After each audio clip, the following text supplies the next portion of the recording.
Will cover the doorway as they start to defuse. Pengu goes for one on the Young. Can he go the second? Mid, what are you doing? What just happened? Why are you sprinting, Bio? Hungry. He gets the angry.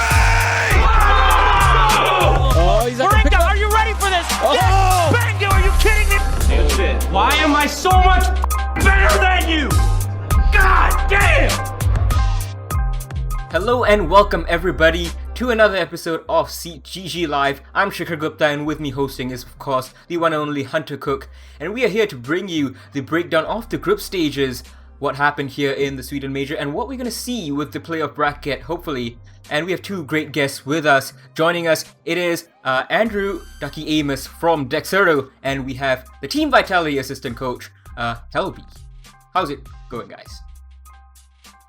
Yeah, not too shabby. Can't really complain. Just, finish off another day here in Aussie land. So, it's not quite as dark as it looks in Hunter's picture right now.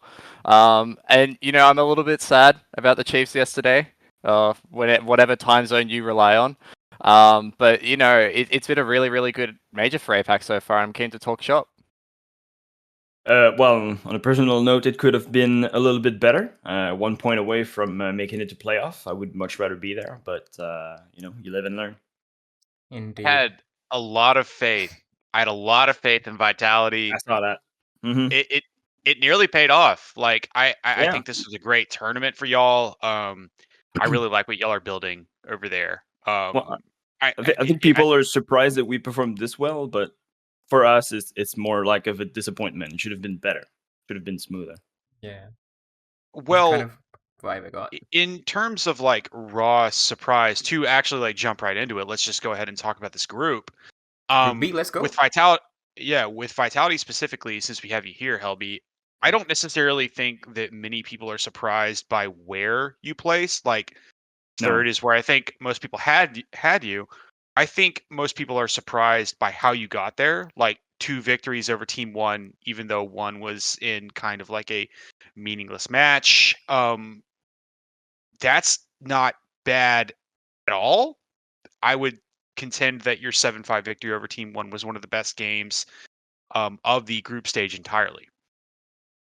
We tend to give a good show, I think, whether it's EUL or any games we play. We have this tendency to win against the big dogs and just fall flat on like games that should, on paper at least, be easy for us. So that's something we need to fix for sure.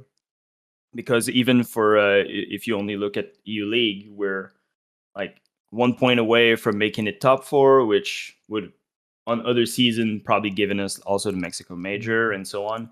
So these points comes back to bite you, and once again 1 point away from making playoffs. So what exactly is I guess the lacking factor here? Because of course this is a fairly new team. You guys brought in young gunners, and it was a big. And I talked about this in the press conference question with the team there as well. People thought that you guys were making a big mistake.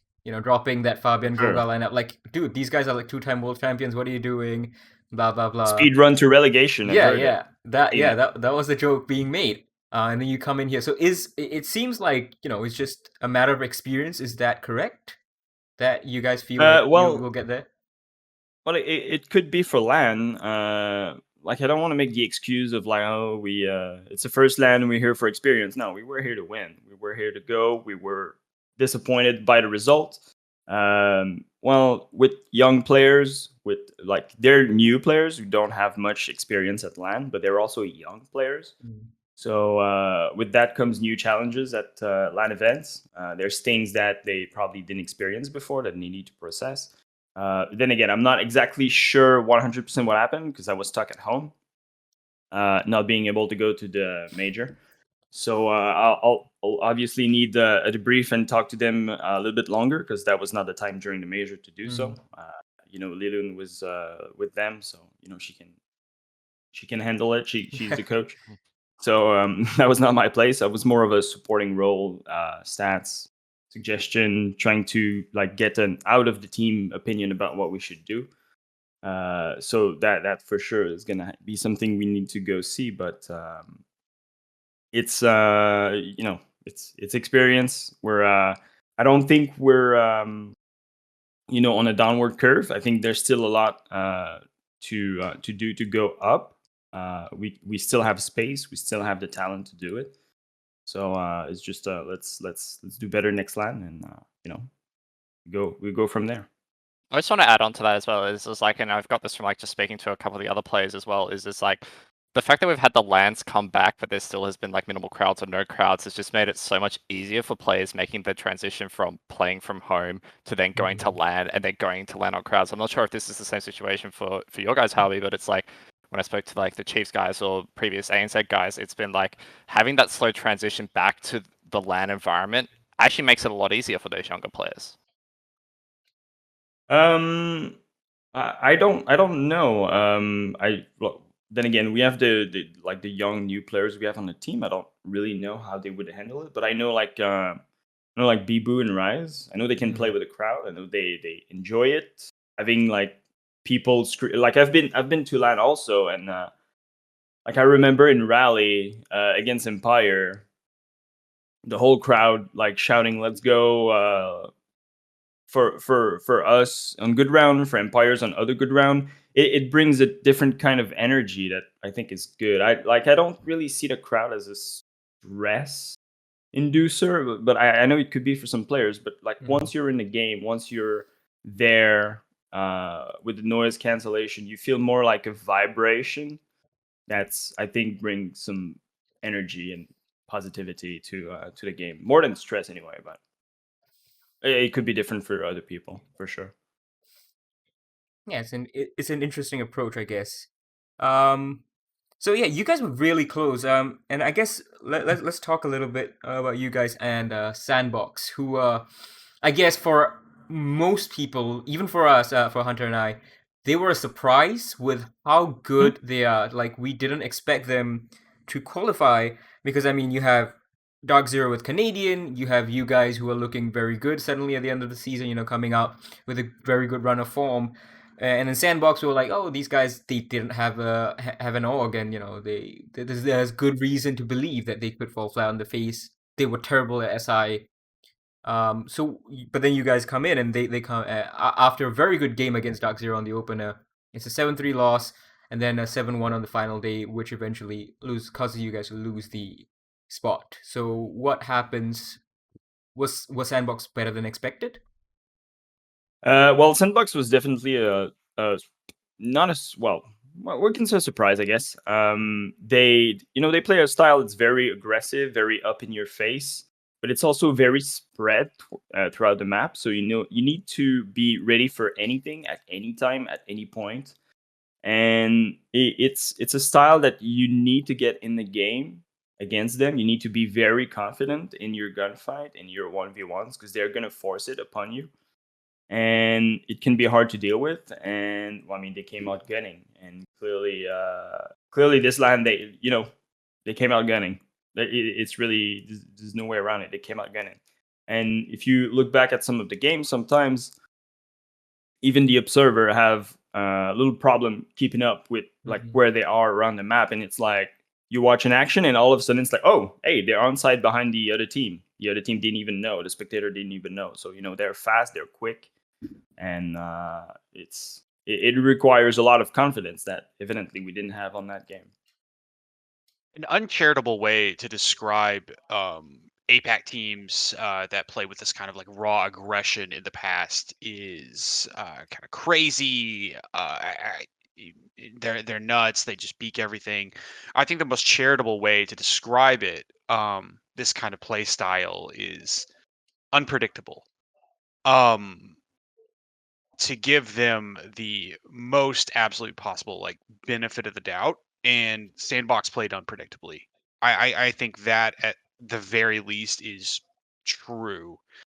Like you said, there's really like you need to be prepared for anything at any time, and not having that kind of I guess slack to relax at some points of the round for some players, just noting that anything can hit anywhere, anytime.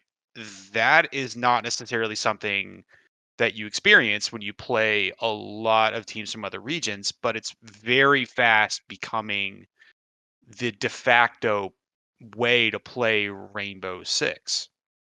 I mean, Wondering- at the heart of it, I guess, isn't it just because it's just like at the end of the day, gun skill will always trump all. So if you're going to back yourself and be confident, it's 5 heads. Like that's the kind of thing when I talk about it and when I look at it, it's just like you can have all the tactical depth in the world, but it doesn't really matter on if you don't find the frags to actually make your strategies work. Well, yeah. I mean, you can make the perfect strat, and then someone throws a wrench in a strat, and if you don't know how to adapt, it's over. So, like, you get a Yas or a crazy player just swinging your flank watch. If you don't know how to react, if you don't know how to properly react to this, then it's over. There's not much you can do about it. You can't really plan for the 1v1s because more often than not they're 50-50. Sure, you can mitigate the risk, but yeah. And it's I think the right way to put it is more like opportunistic play style. It's not really like they're baiting each other. It's just they're all over the map. They're droning. They're gathering info. They see, oh, there's a hole there. Now they're gonna poke at you from one part of the map, and then they're like, okay, well, we made some people rotate. They have a drone in the back. They say, okay, well, I'm gonna take my shot. So you just start going in the back, take your 1v1. You get the 1v1. All of a sudden, like the whole strat collapse, and you have much more space. And if you keep going, you can snowball, and that's what's very hard to deal with. Yeah, indeed. Helbee, Sorry. Oh, you're fine, man. Helbee, I'm curious to your thoughts on Dark Zero, and I do want to preface this. Exactly. As the resident North American apologist of this company, this our newsroom and this chat, I don't think North America had as bad of a tournament as it's being portrayed. I think Space Station performed about where everyone expected them to. Oxygen had extending circumstances. You can make of that what you will, but it's very obvious that they were never going to perform to a level that we expected them to. Like you could say reasonably, like, yeah, should they have done better? Probably, but they were never going to make it out of that group. Sonics are a solid team. They got a rough draw. I don't think they match up well with an IP and BDS. I think the only North American team that you can like plant the flag and say this team did not live up to expectations is Dark Zero. 110,000%. I think Dark Zero did not live up to anyone's expectations thus far. I think the games that they lost, they should not have lost in the fashion that they did, even if they were projected to lose them. I'm curious as to what you saw in preparation for this tournament and what you saw during the tournament with this team specifically. Well, Dark Zero is a very execute heavy kind of team, so you don't have to do too much until the last 30 seconds, and that's when the push is gonna come. That's when you need to be ready. It's a very 2019 Empire-ish kind of play, and it's something that EU's evolved from in its play style. So it's not a play style that we're exactly uncomfortable with, which is probably why also Bank is a very open map. You need a lot of map control. So it's very, it's easy to force. It's easy to force 1v1 or choke point or go challenge people on the extremity of the map as a defender. So that's pretty much what happened in our game against Dark Zero. And then you go to Chalet.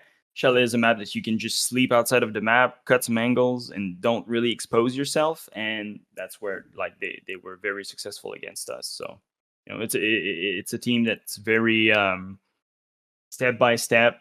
They don't often go out of their plan. And just to maybe link it with SSG's success, I think SSG's is not scared to get out of their plan and take opportunity more than a lot of the teams in NA anyway. And I mean, they're on top, so there seems to be something there. That's that works, at least for them and for this meta so far. Dvcky, any thoughts on DZ?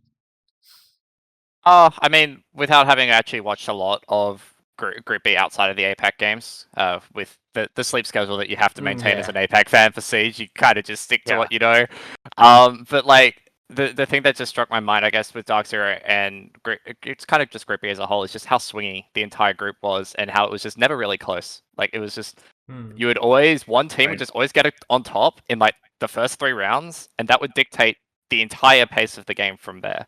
It was never really this back and forth battle, and I think what happens is teams like Dark Zero who are failing in that aspect are just falling behind way too early and then just getting themselves into a rut, and then it's just impossible to climb out of. Well, it's for a playstyle like that, and it's what happened against Empire. You need to challenge them early in the round. You need to disrupt their setup. You need to get some picks. Even if you trade, even if it's like 4v3 or 3v3, that's good, because then they don't have like the perfect plan they plan for the end, and it's a little bit easier to deal with. So and they played Bank a lot of time, which is a map that's easier to do it. And they played against teams. Team 1, you're gonna have Alamao just going around doing whatever he does. Yep. You're gonna have APAC just swinging whatever, and we also play a pretty aggressive style usually on defense. So they were in a group that's for them storm. not exactly. It's not an easy group for them for their play style. If you just go play style wise. So you think they do better in another group? Well, I think a lot of teams now are getting more opportunistic, slowly going away from the very step by step. Not going away necessarily, but at least being a little bit more free in what they do, while having a plan in mind. So it depends. It was certainly not the easiest group for them for how they play. But right now they seem to have some other struggles too. So it's hard to speak of. I'm not in the team, so you never know. But very quickly before we move on from Group B, can I bust a narrative with a little data journalism here? I've seen a lot of chatter about how this group stage was, it was so crazy, it was great. Like, as a spectator, I would like to present you with some facts, and this isn't me bashing on the specific teams in Group B, but I think the Group B results were particularly, again, as a spectator, unfun to watch. There were 5 7-1s in this group and 9 7-1s overall in this entire group stage. I think that is, I mean, again, speaking strictly from like a viewership point of view, not necessarily like super fun to watch. At the Mexico Major, there were only 2 7-1s overall. The average rounds per map in Mexico was a full round higher than the entirety of the group stage in Sweden. 11.7 rounds per map in the Mexico Major group stage, 10.4 rounds per map in the Sweden Major group stage. There were 2 7-0s that occurred in the first 2. It occurred in the first day. Yeah. We don't talk about that. There were only, in this group stage in Sweden, there were only 6 maps that went to overtime. Of those 6 maps, 3 went to max overtime. Of those 3 max overtime games, 2 consisted of Space Station. In Mexico, there were more 7 maps, 8, than the entirety of just raw overtime maps. Only, quick handkerchief math, only 13 group stage games in Sweden went the distance.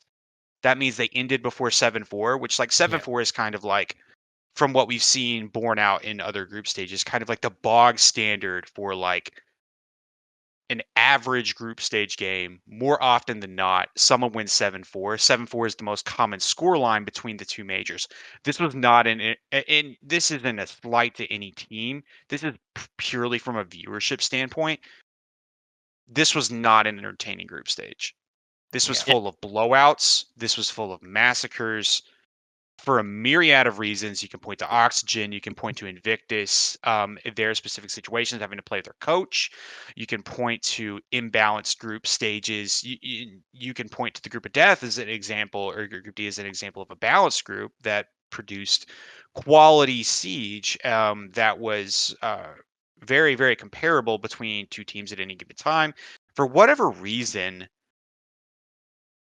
this was just kind of like objectively looking at the numbers, not a very entertaining group stage. You had many teams going up 5-1 on their halves and ending at 7-1. Like it just wasn't good. And I'm super curious, Helbee, specifically because Group B contained so many of these lopsided matches. No overtimes. None. No overtimes in group. A very pointed question.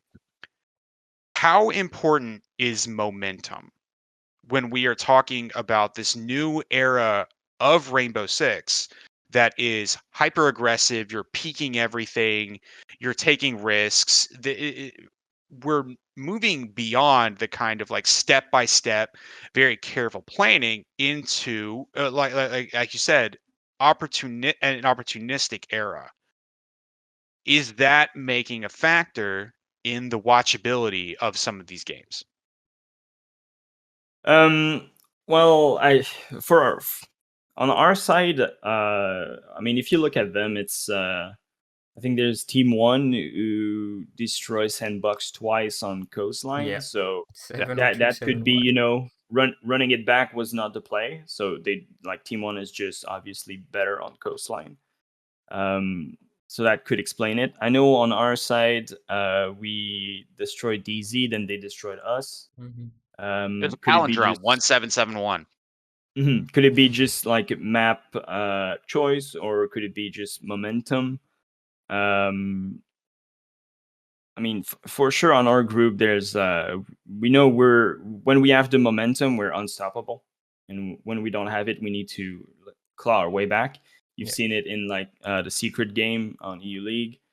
For us, that was one of these games where you need to claw it back, and sometimes it can get, but like the beginning of it was bad. Sandbox, very aggressive, very up in your face. I think they're a momentum team too. You know, they got it in our game on Cafe when we had like technical difficulties, which costed us 2 rounds. 2 rounds on defense on Cafe is brutal. Yeah. So they start very hard, very confident. It's like, oh, we got 2 easy rounds. Let's go. Let's keep going. Let's go smash them. And it just kept going. So it could be. But then again, you should be able to get out of it. It's the map are still, you know, either more often defend decided, but I don't think it's that important. I think it might just be who was in our group, with us being opportunistic, Sandbox being opportunistic, Team 1 also having some players that can show up. You know, sometimes if your player is just not having a good game, you know, it can happen. You have a player or even the whole team who's just like the timing is just completely off. You just never can find your groove. So the opportunistic playstyle there could be a little bit of a problem. But it's hard to tell. I think that this way of playing Siege has not been tested enough. We've only had like Mexico Major and now the Sweden Major, and not all the teams are playing this way. Or it's a gradient, right? It doesn't mean that you don't have strats and you just YOLO your way to the map. You have a baseline of what you want to do, and then it's just if you see something, well, you can exploit it. It's mostly this way. So, you know, there's still the step-by-step kind of approach behind, but on top of that, you just bring the looseness of doing whatever you want if the opportunity comes. So I think it might be too early to call it like the opportunistic problem, I guess. But it could be. It could be.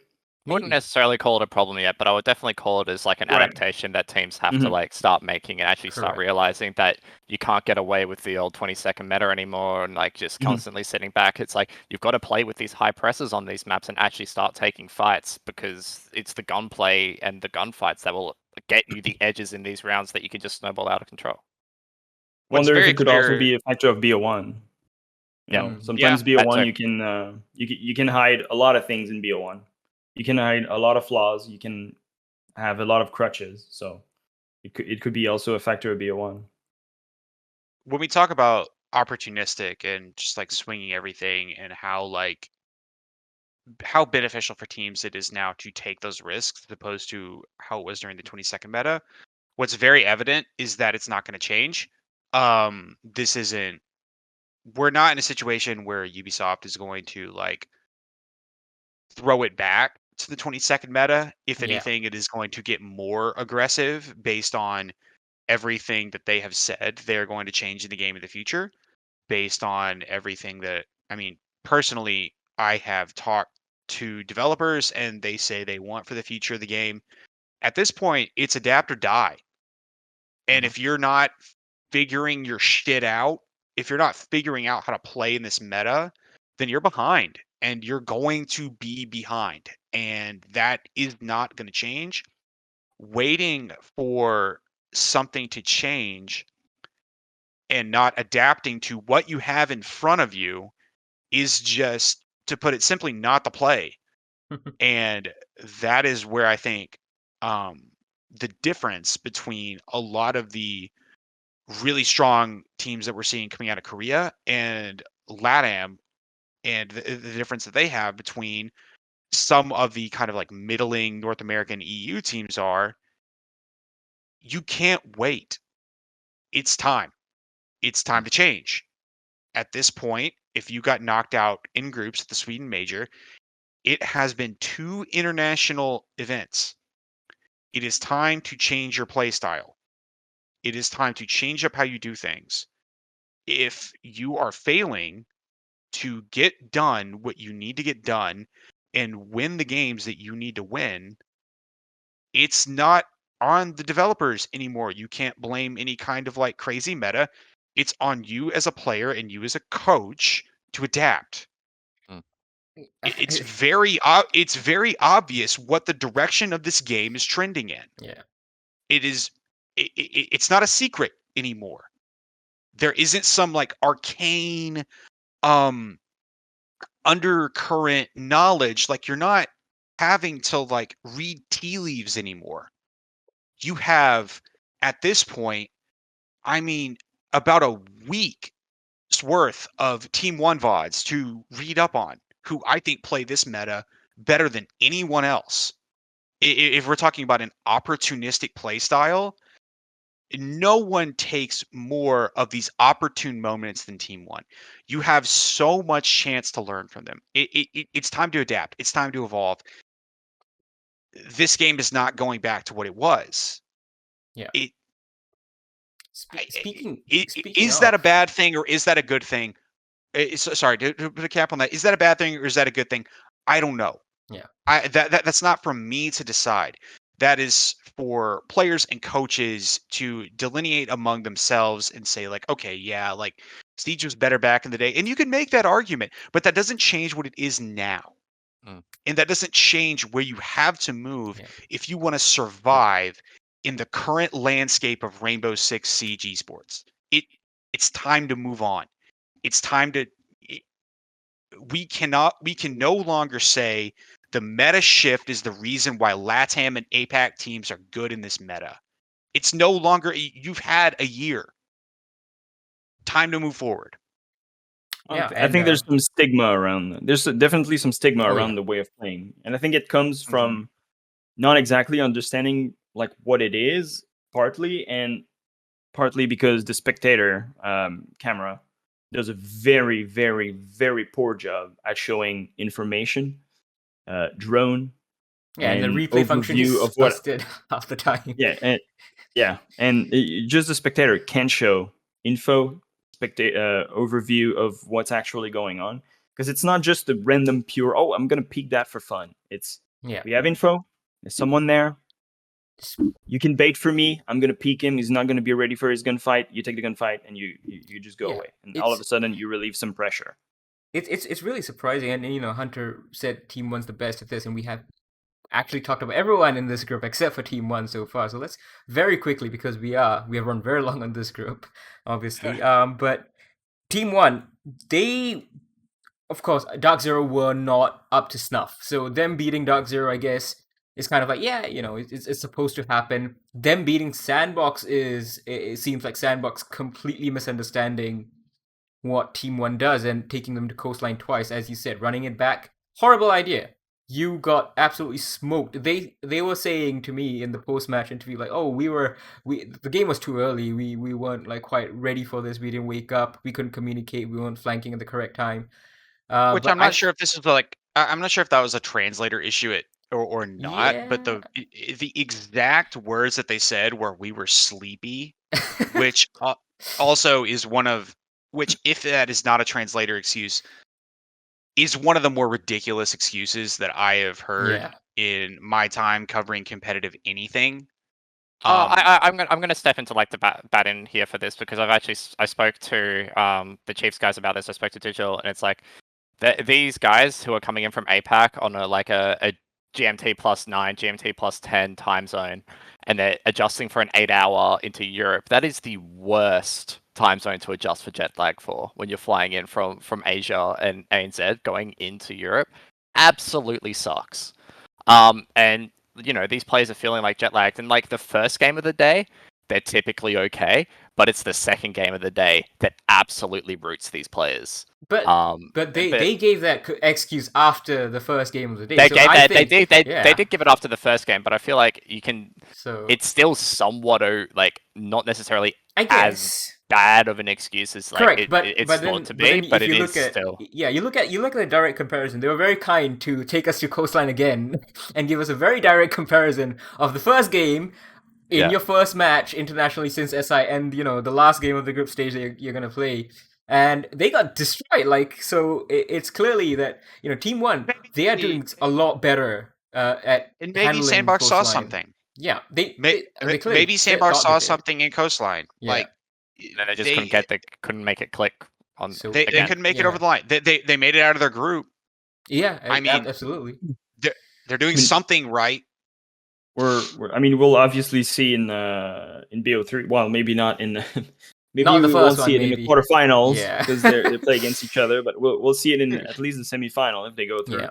Because APAC on paper seems to have a limited map pool, Map pool, yeah. compared to other regions. Definitely. So it could be that they were forced on coastline partly. Perhaps, yeah, and just, you know, Team 1 just seemed to have coastline figured out a lot better than them. Yeah. And then, of course, against you guys, they, however, looked shaky. Definitely, I would say shaky. That Chalet game, you guys made the comeback happen. I know you said that this is there is a momentum-based factor to this, but you guys were down 5-1 on the defense, and you brought it back. So Team 1 clearly does have some work to do over there. They're not bulletproof, even though they're Mexico Major winners, even though they're top of this group.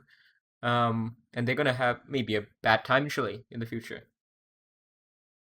Maybe. I mean, we're like, generally speaking, I think we're good on attack. For this tournament, it was our defenses that completely wrecked us. Not sure yet what happened. We'll definitely have to go over it, but yeah, the defense were rough. Attack wise, Team 1 is it's a kind of teams that we're used to play.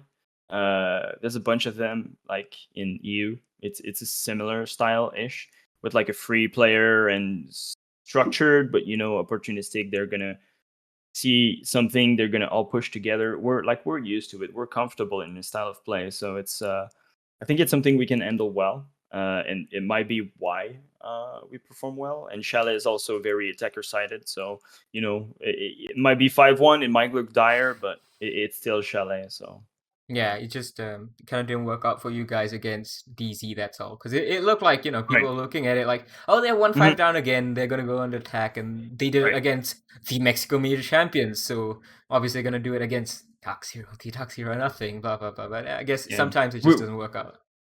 I think we also played a Dark Zero that was much more loose. Yeah. Not exactly in how they play, but there was no really Stakes to stress them. for them, as Yeah. they were basically out of the tournament at that point. So Yeah. they still had a chance, but there's less stress. So that could have also played in their comfort. Yeah, it which, did look like it the it clearly way showed. they were playing it, and yeah, Yeah, even though they're not Mhm. happy with the win Played well. eventually. Yeah. Now Played okay. well. They played loose. They tried stuff. So Yeah, absolutely. Yeah. Now let's move on to, I guess, somewhat of a more even group where we have really 3 teams. Group A, one of those teams, Oxygen, of course. Sucks for them. It really, really does. And as Laxing said in Hunter's interview, it is what it is. There's nothing they can do about it. Foxer wasn't there. IGL not being there, especially someone who is a big fragging outlet as well. That just completely wrecks the team. They have to play with Hopes, not even Redeemer. Hopes has not touched the game since 2018. So Oxygen basically were out of it, and they somehow still got that 8-7 Very- win against Rogue. Very quickly before we enter discussion of the rest of the group, because I don't feel discussion about any of the games Oxygen played in is valuable. Mhm. XR Troika had a very, very good point on Jesse and Jacob's post show, one that I echo. The situation that Oxygen faced is super unfortunate. It's obviously bad. But I'm very disappointed in the way they just seem to fold immediately That's true. and completely and totally give up on the entire major. I think there's precedent, especially in Rainbow Six, if you look at the Fnatic EG upset at the Rio Finals. One of the There best is games. yeah. one of the I think that's best the biggest result, upset ever. the in biggest Siege. upset Yeah. in Rainbow Six history. Like, there's precedent. I'm not saying they could have done it. I'm not saying they should have done it. All that I'm saying is that there's precedent. I'm disappointed in the way that they seem to have completely given up. Although, when I look at those circumstances, and when I ask myself, like, realistically, would I have reacted the same way? I can't say definitively whether I would have or not. I can't say definitively whether I would have shut down and just punted effectively, to use another American football expression. Sorry, international viewers. It's the only thing I know. I can't say whether I would have or not. So it's very difficult for me to holistically blame them. However, I can't say that I'm not disappointed by the immediate instinct to completely and totally throw the entire major group stage in the trash. I'm gonna like affix a point onto this, and it's kind of in two folders. One is like I've got a lot of praise for Laxing, for how he actually handled himself as very, very professionally this major. I remember listening in on his Twitter space on day 2. Oh my god. Which I do have to apologize for the very few countrymen of ANZ that No, you absolutely don't. You do not have to. You don't have to apologize for them. You were not them. Their conduct does not define you as a person. If you feel the need to, if you want to, go ahead. But I just it's wanna like go ahead and it's like smash the fact that he's just like he handled that like as well as you could. The rest of the team didn't do it that well though. Like it just felt like on social media at the very minimum, they were just at each other's throats the entire event. It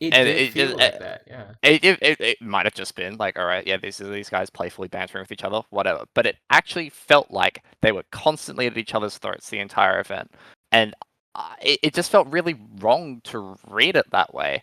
And I guess the second thing that I want to add onto this is just like Oxygen is not necessarily an isolated case at this major, because we've got Invictus Gaming as well.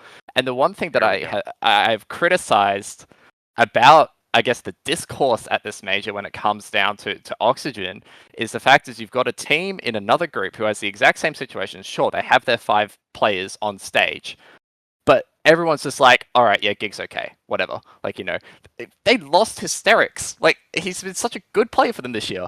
And he's like, and everyone's just like got this woe for Oxygen narrative, and then they're not supplementing the same narrative for Invictus, and that just pissed me off to no end this major. That makes it feel bad. Like it does. It just while I understand that, and I understand feeling upset, I think there's a couple of key distinctions between Oxygen and Invictus. Invictus Gaming are a very good team that every single tournament they enter, they will be a dark horse in. They will always have the chance to pop off.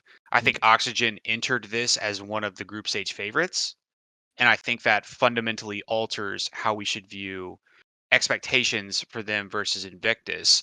I think if Invictus had entered this tournament with hysterics and gone 1-5, that's not outside of the realm of possibility. With Foxe, I do not see a world where Oxygen goes 1-5 in this group. I just, I think, I agree with no that, offense to but I also Chiefs. think like I the other don't. thing as well, like the other thing on that, top of that as well, is I'm going to draw back to is just like Oxygen didn't play with all their players on stage, so that's the Yeah. second thing as well. They also big did not thing. have practice with. They also did not have practice with Hopes. Gig had been practicing with Invictus for at the very least a week. He was waking up, according to Shikhar's reporting, Yeah. waking up at 2 a.m. to practice with the team. Obviously not ideal, but that is practice time. Oxygen found out they were going to be playing with Hopes. The very generous time frame I gave that in my reporting 24 was less than hours. 24 hours. Realistically, It was what I couldn't confirm, it was like 6 hours, maybe. They found out when they were practically in the airport that they well, were going to it be was playing with Hopes. yeah, it was probably the PCR test to go to Sweden that they learned that. Yeah. Yeah. So like that's It- like 48 hours before the flight or before arriving or before departing. I'm not It's sure. basically very much equivalent to Mag's situation. He gets appendicitis on the day they're supposed to fly. Right. Correct. And Dizzle has to sub in. Dizzle hasn't touched the game since he was on Xbox, like at Which this is level, why at SI17. So it's doable. Which is why it's disappointing. Yeah, Yeah. we Mag is know the from IGL experience. too. He is Yeah, super hyped. He is the engine of the team. We know from history that it's doable. I'm simultaneously sympathetic and kind of like, Annoyed. Yeah. Come on, you can't punt. This is the major. This is one of the 4 biggest events of the year. You have been dealt an unenviable hand, but at the very least, publicly in your outward-facing image, hold your head high. Excuse my French, but it's time to suck it the fuck up. Yeah, and I mean, like coming from a region like ANZ, it's like at least you got the chance to play. Knights didn't in Mexico. Yeah. We just had to take the 0-6 in groups in the bottom place in the group, where like Knights leading into that event really could have been, like you said, like everyone. You could have done something, experiment with your playstyle, but like they could have gone the third. Yeah, I think even, although I guess speaking of ANZ teams, looking at Chiefs, and I kind of want to contrast the mentality that they had. There was a little bit of Chiefs that I felt was like we're mainly here to gain experience, and I was like, when Damwon can in the second season top flight last at Mexico get to playoffs, you should be pushing a little bit harder. I know that because I asked them about Faze and you were there. I asked them about Faze, like, look, Faze are beatable. They lost to Rogue. So you getting 7-0 by that, is that a problem? And they're like, yeah, but the playstyle isn't something we haven't seen before. But I was like thinking in my head, like, but they play that playstyle in BR6 as well. They played it in Copa Elite 6. Why is that a surprise? Why is that something that you can't have prepped for? Because Rogue prepped for it and Rogue won. Yeah, I think with like the Chiefs in this event, it's like it is a little bit of a hard pill to swallow when they get the 7-0-7-1 against FaZe. It wasn't even, it's not debatable. They were just flatly outclassed by the LATAM teams like that, and that's it. And like you can look back to like how Chiefs play in OCN, and the level of competition I get that you get when you play BR6 versus playing OCN as your regional league. It is a very drastic difference when your league has a team called Rufflecopter in the top flight that somehow does okay. And so the playstyle that you see from teams in OCN and I guess APAC South, it is vastly different to, I guess, the quality of gameplays that you'll see in other regions. Not that I'm saying that's an excuse, but it is, something that these APAC players will constantly talk about, especially the ANZ teams, because they're like, well, in ANZ, when we're so far away from even APAC teams, it is so hard to practice. Counterpoint, I asked Ethan about this specifically, like, how has this hurt the team? You're not being able to go internationally, and he said no. ANZ has improved, and they are one of the strongest subregions. I think he said he's the strongest subregion. ANZ is domestically in terms of team strength. In terms of APAC, yeah. Like, But Korea, asterisks. yeah, That's Ethan.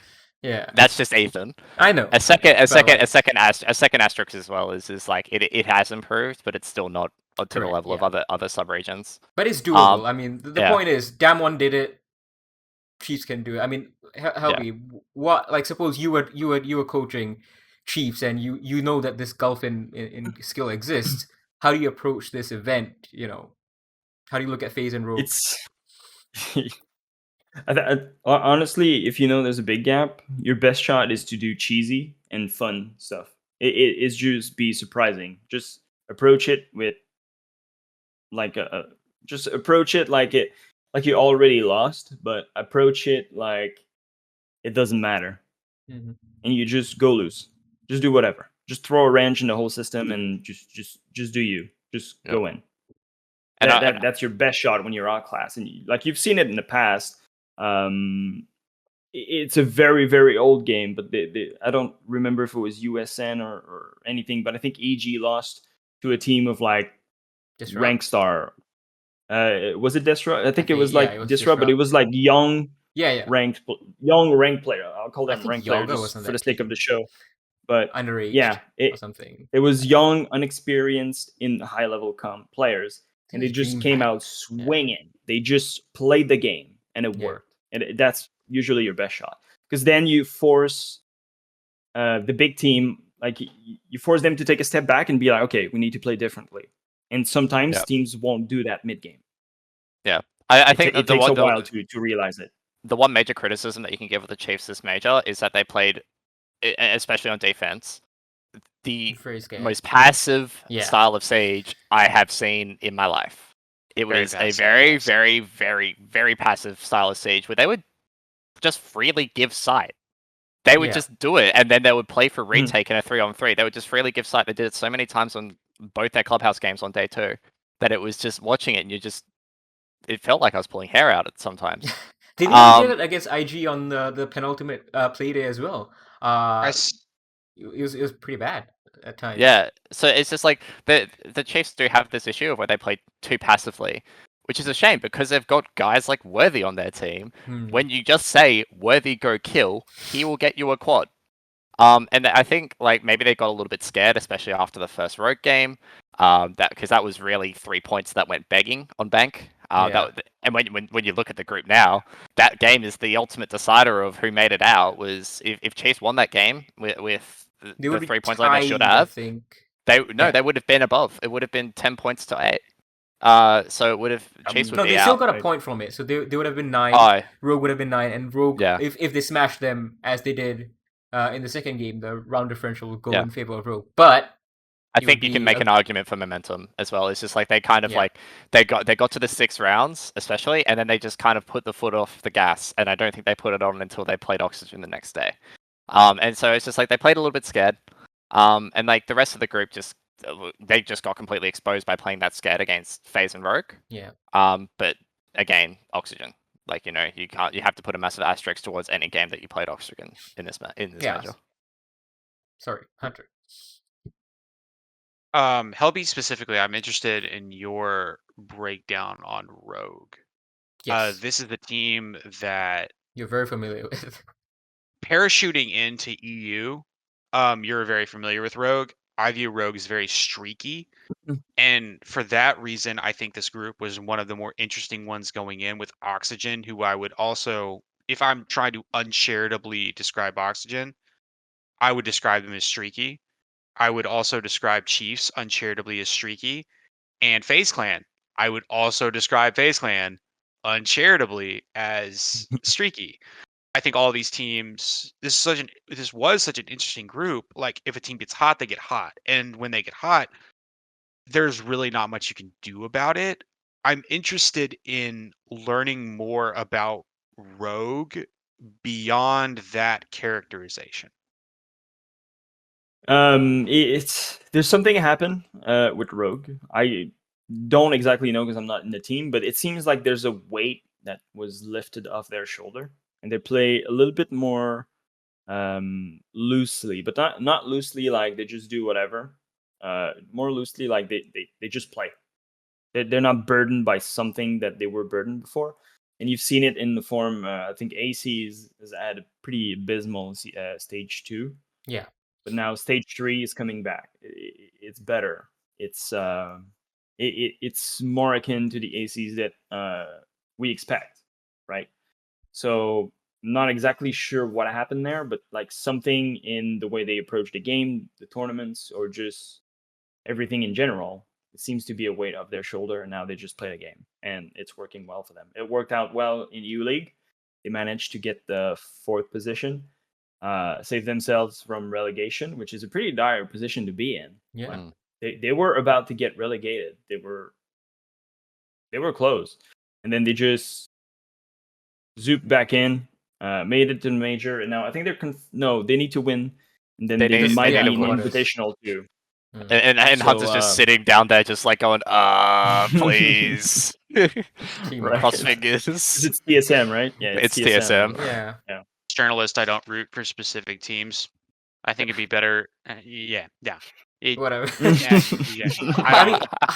I mean, you honestly, it's better. It's better for my North American thesis that we'll publish sometime after the major. If TSM don't make it, so that's a very journalist thing to say. It's better. I would like it in my heart, but it's really good for my story. Yeah, but at the same time, like, I don't necessarily think I'm rooting for or against. Obviously, I think it's better for the esport as a whole if someone like Bolo gets in to SI with just the amount. Yeah, like it's. Not to tangent this into yet another discussion about North America, objectively the worst region. TSM and Bolo's viewership essentially carries the region.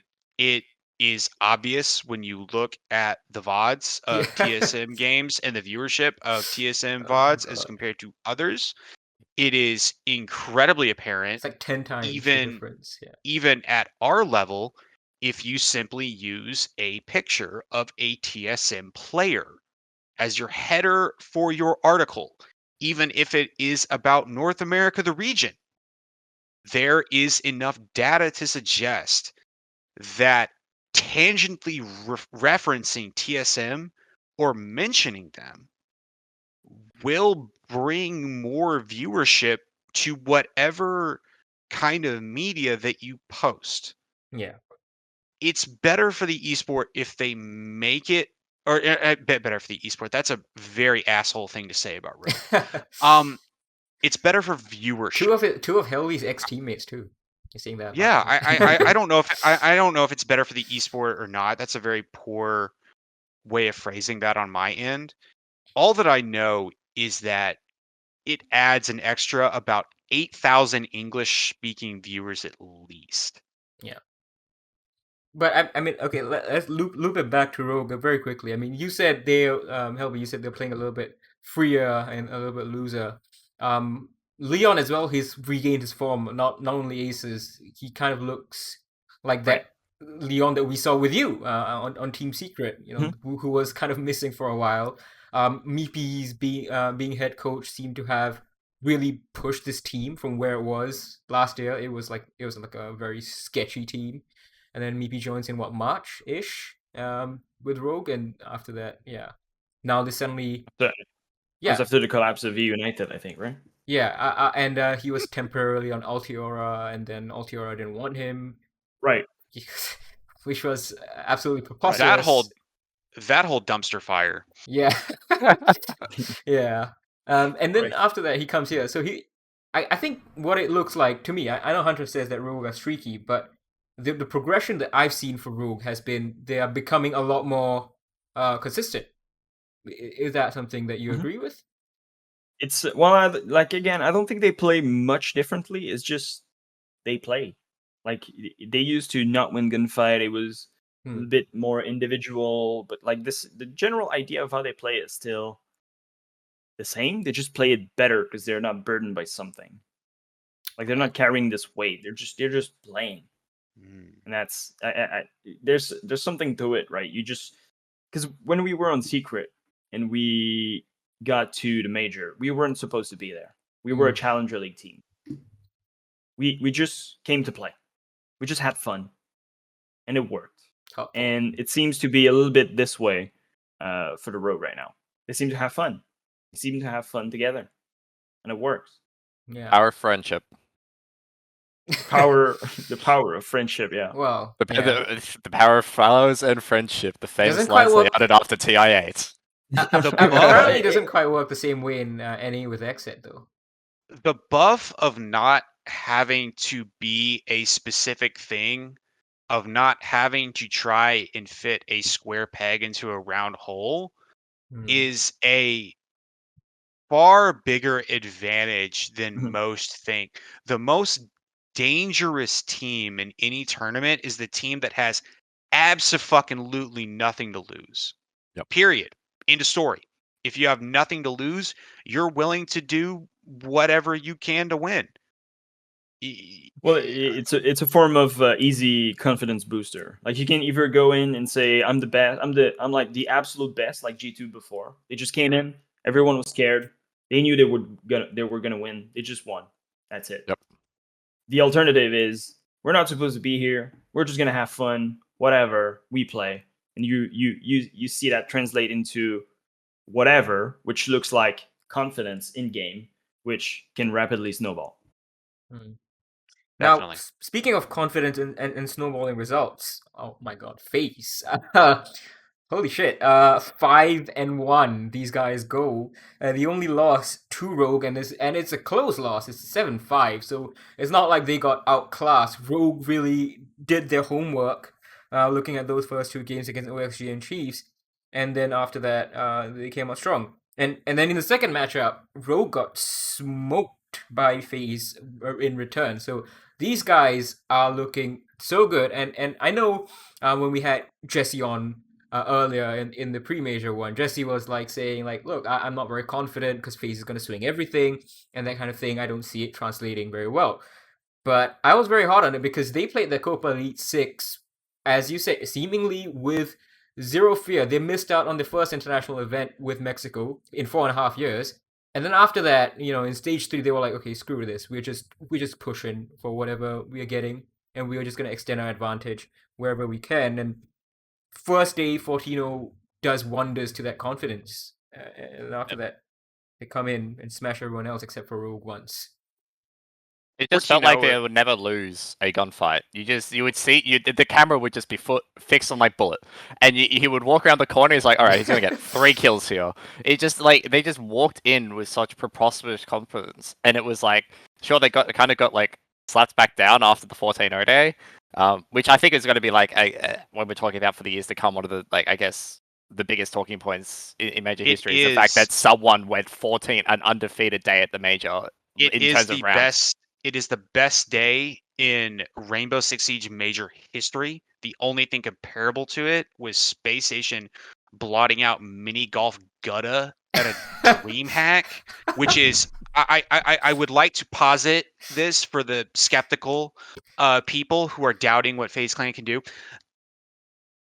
Mini Golf Gutta is not a major qualified team. They did it at a dream hack. They're not even a siege team. Dream hack, different than major. I know this is a very foreign concept when we talk about the caliber of events and the caliber of teams that you play at a major, as opposed to, again, I need to reiterate, a dream hack. This is different. Yep. It is fundamentally fucking different. This was the best group stage performance in a single day by any single team of all time in this esport. I think you could argue that if they actually went undefeated, it's the best group stage performance in the history of this esport. Full stop. Yes, I think you could still probably, based on that first day's result, argue that now. I think this result, 14-0 against 2 major qualified teams, it might transcend this esport singular, and we maybe should be talking about it as one of the best group stage performance in esports. It was just Plural. nasty to watch because it was just like there was just nothing teams could do. Like there would be teams just throwing the strap book at them figuratively, and it was just like Nothing. it doesn't matter. Just nothing worked. Nothing stuck. I just want to like point out again that, you know, looking at the numbers, aside from the 7 rounds that they dropped to Rogue, against all the other in the other 5 games that they played, they dropped a combined total of 6 rounds. Yeah. 7 against Rogue, and then 6 in the other 5 maps. Chiefs We are do not a have bad to- team. We have Oxygen to have maybe, the oxygen. We but- have to have the oxygen asterisk, but Chiefs Yeah. and Rogue are not bad Not teams. exactly, precisely. This was a Oxygen got more rounds against FaZe than the Than Chiefs did. Chiefs, yeah. This was an utterly dominant performance, and I struggle to see how FaZe Clan is not the favorites to win this major, They just are for me. outright. They are for me. I- They have been if- since I saw the Copa Elite 6. If they beat BDS, realistically, what other team in this field in their current form is beating them? None. I can't see a single one. 0. Not It to would have to move be this another ladder. forward. It would have to be another LATAM team. That's would pretty much it. Yeah. It would have to be Team 1. Yep. And Or an NIP, maybe. Maybe. I don't even think NIP. I don't Yeah, think NIP maybe, in their current but form. yeah. Okay. Based on like current form results, if FaZe Clan beat BDS, I think it stands to reason that they can beat NIP as well. Fair enough. Yeah, that I think. Yeah. Sorry, Helbee, I'm gonna cut you off. I think that No, is no, pretty I'm much just all for agreeing. Group A that we can talk about, and let's very quickly I think move on to C, because I think we have the least to talk about in Group C, because it was the least competitive group over here. Let me just set the scene for you guys, all right? Since you guys don't have the table in front of you. NIP 15 points, BDS 14 points. You wanna take a guess how many Sonic's got? 3. You wanna take a guess how many Invictus got? 3. Sorry, Sonic's got 4. Sonics are 4. Sonics Yeah. are 4. So like, this is like, there's no It competition was- in this group. NIP, BDS, and then that's it. The rest are just In a Hopium, I Garnishing. wish Sonics had played the front half of this group stage the way they played the back half. I think they would have had a chance. I don't think it would have. I don't necessarily think they would have won. I think in our SiegeGG like internal predictions, I predicted this group perfectly. This went about exactly how I thought it would. That's not to say Sonics are a bad team. I do not think they match up super well with NIP and BDS. They play very similar play styles where Sonics like to take opportunities. They like to swing everything. That may work against Beast Coast. That may work against Astralis. It does not work against Shiko. It does not work against Muzi. Both of those, and it's not because it is not because I rate Sonics poorly. It is because I rate NIP and BDS so high. Both of these teams are at any given time semifinal teams in any major. Yep. Top 6 teams in the world have to be, period, in a story. Sonics are behind the 8 ball the entire time. Same with Invictus. Yep. It just a This group was just destined to just be like this. It yeah, just turned you out could see it coming. exactly Draw. as Yeah. we. Yeah. a rough draw for both teams. I There's will a world. I will commend Invictus for getting the consolation win. Yes, there's a world where this group plays out differently, but that's a world where instead of Oxygen getting hit by the COVID bug, BDS gets hit by the COVID Yeah. bug. Like, outside circumstances have to happen for this group to play out differently. I think this was mostly inevitable. Yeah. Outside circumstances to any team other than Invictus. Yes. Helbee, any thoughts? This is a group that I thought would go exactly this way, and it went this way. So There's really not It's, much to analyze about it. Just one, No, I no, guess there's no. only one thing that we can really look at is the BDS curse against NIP that has been so-called broken. It was a complete dead rubber in yesterday's game, which BDS lost which BDS won against NIP. I really don't think NIP gave even a rat's ass about that game because they were very easily They were number one. qualified. Yeah, and they were number one. They were gonna make it. So NIP was like, yeah, whatever. So that kind of curse, I guess, is NIP just the perfect antithesis to BDS, or is it Latam that's the perfect antithesis to BDS? What are your thoughts on it, Helbee? I think BDS might respect too much NIP, so they don't play like they usually play. Play a little bit more scare against NIP, and that could be it. And like on the second game, they just maybe didn't care as much, and we see what they can do when they just play again. When they just get in the game with the same confidence that they get in every other game. Like they know they're gonna win. They just go, they win. That's it. Because right now BDS, we've heard Lem say it, but like they have a good streak of being great in groups, in EU League, in pretty much every game they play. So like teams can start to have it's not fear, but apprehension about the game and be like, okay, maybe there's going to be the Shaiko effect this game. You never know. But I think like BDS imposed this stress to themselves against particular team, NIP being one of them in the world.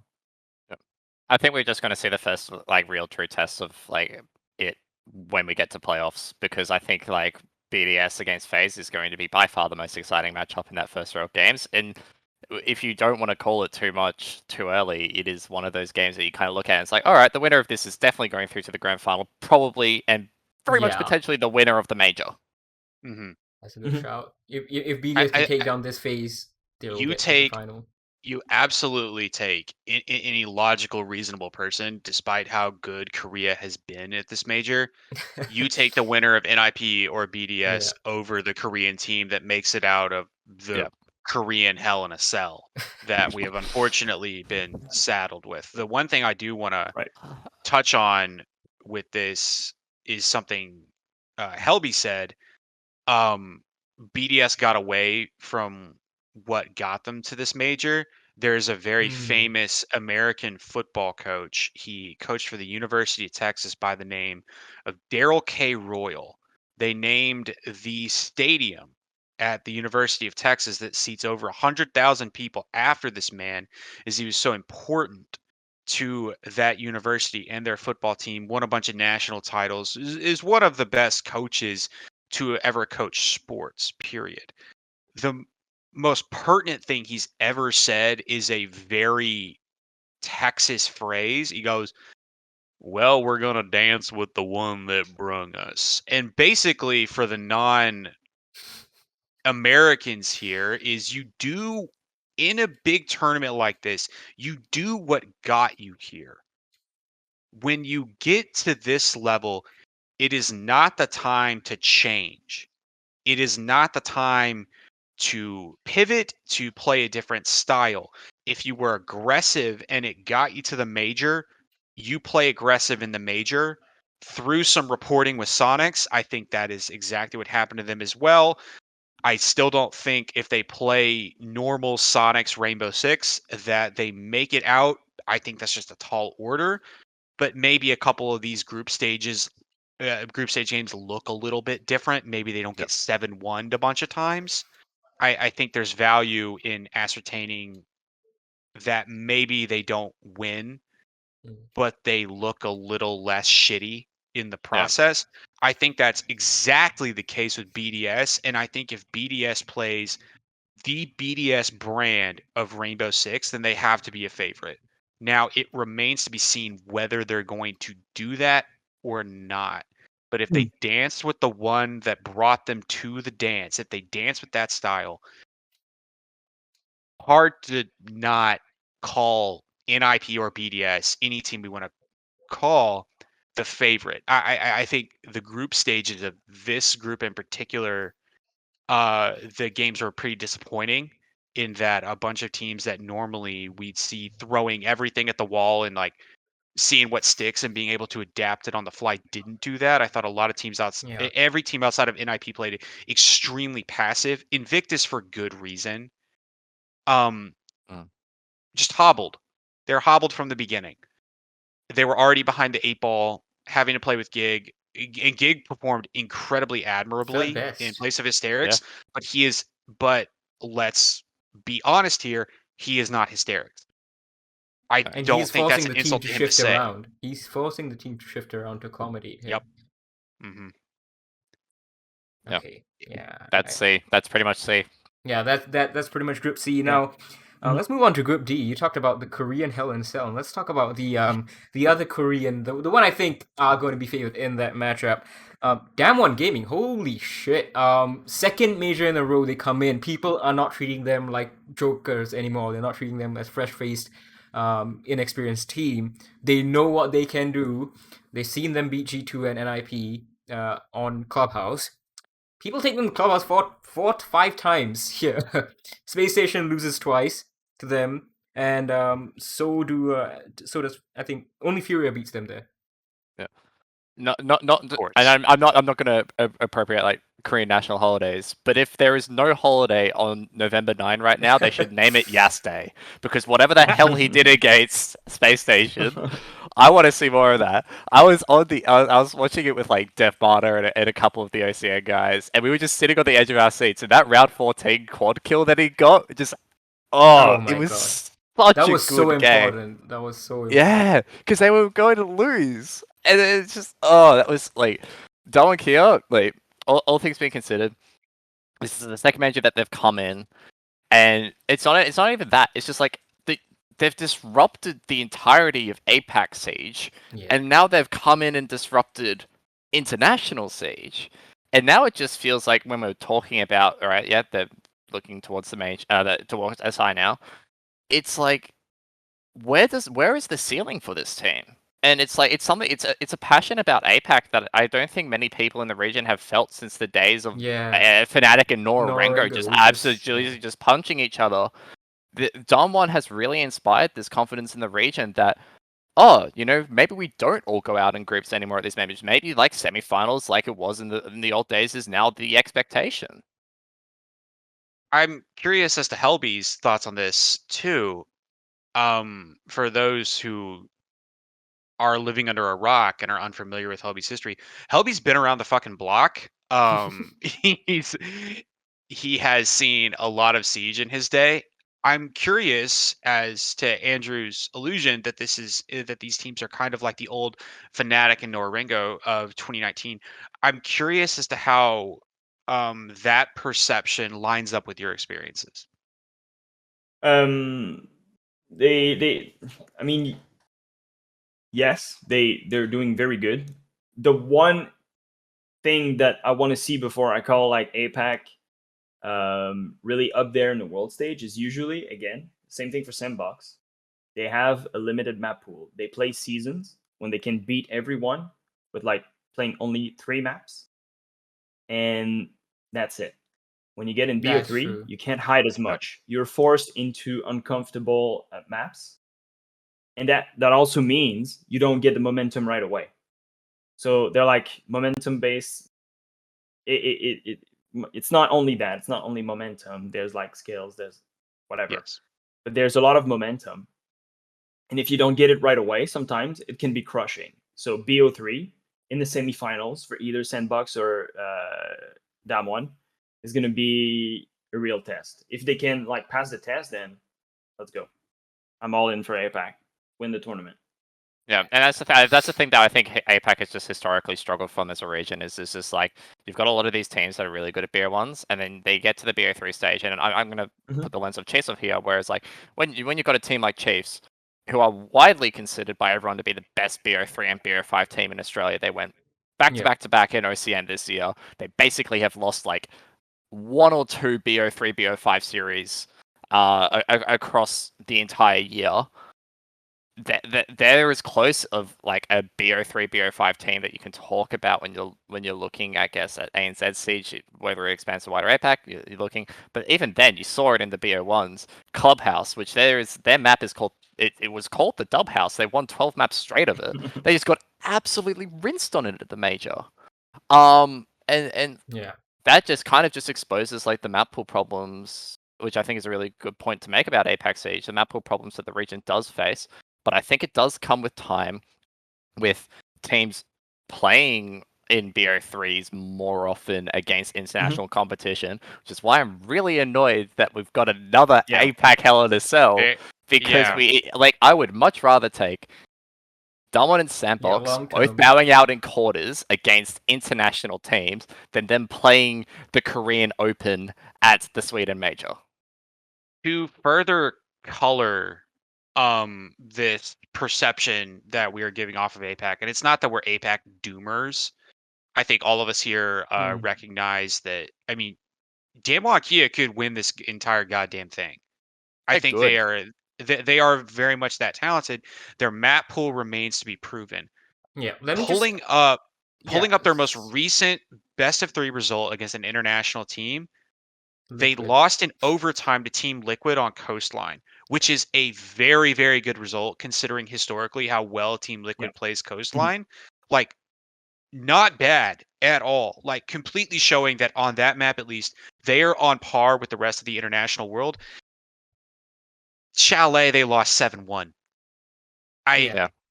The map pool question is always going to come into play with APAC, and I think Adrian hit the nail on the head that it happens with you fix that with experience, and it happens over time.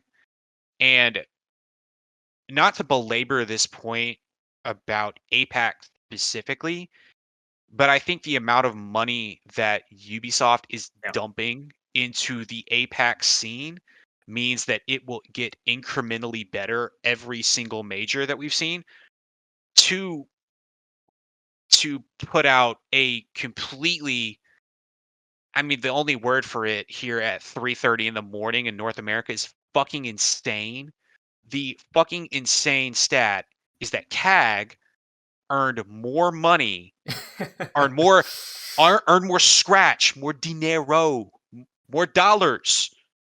They earn more from coming second in the Japan League than they would have from being semi-finalists here in Sweden. Yeah, it is insane. The prize pools in APAC are huge. They will entice more players. The game is becoming more accessible to people in the APAC region. I'm not saying that we are going to enter into a new era of Korean dominance and APAC dominance. I can't read tea leaves. I cannot see the future.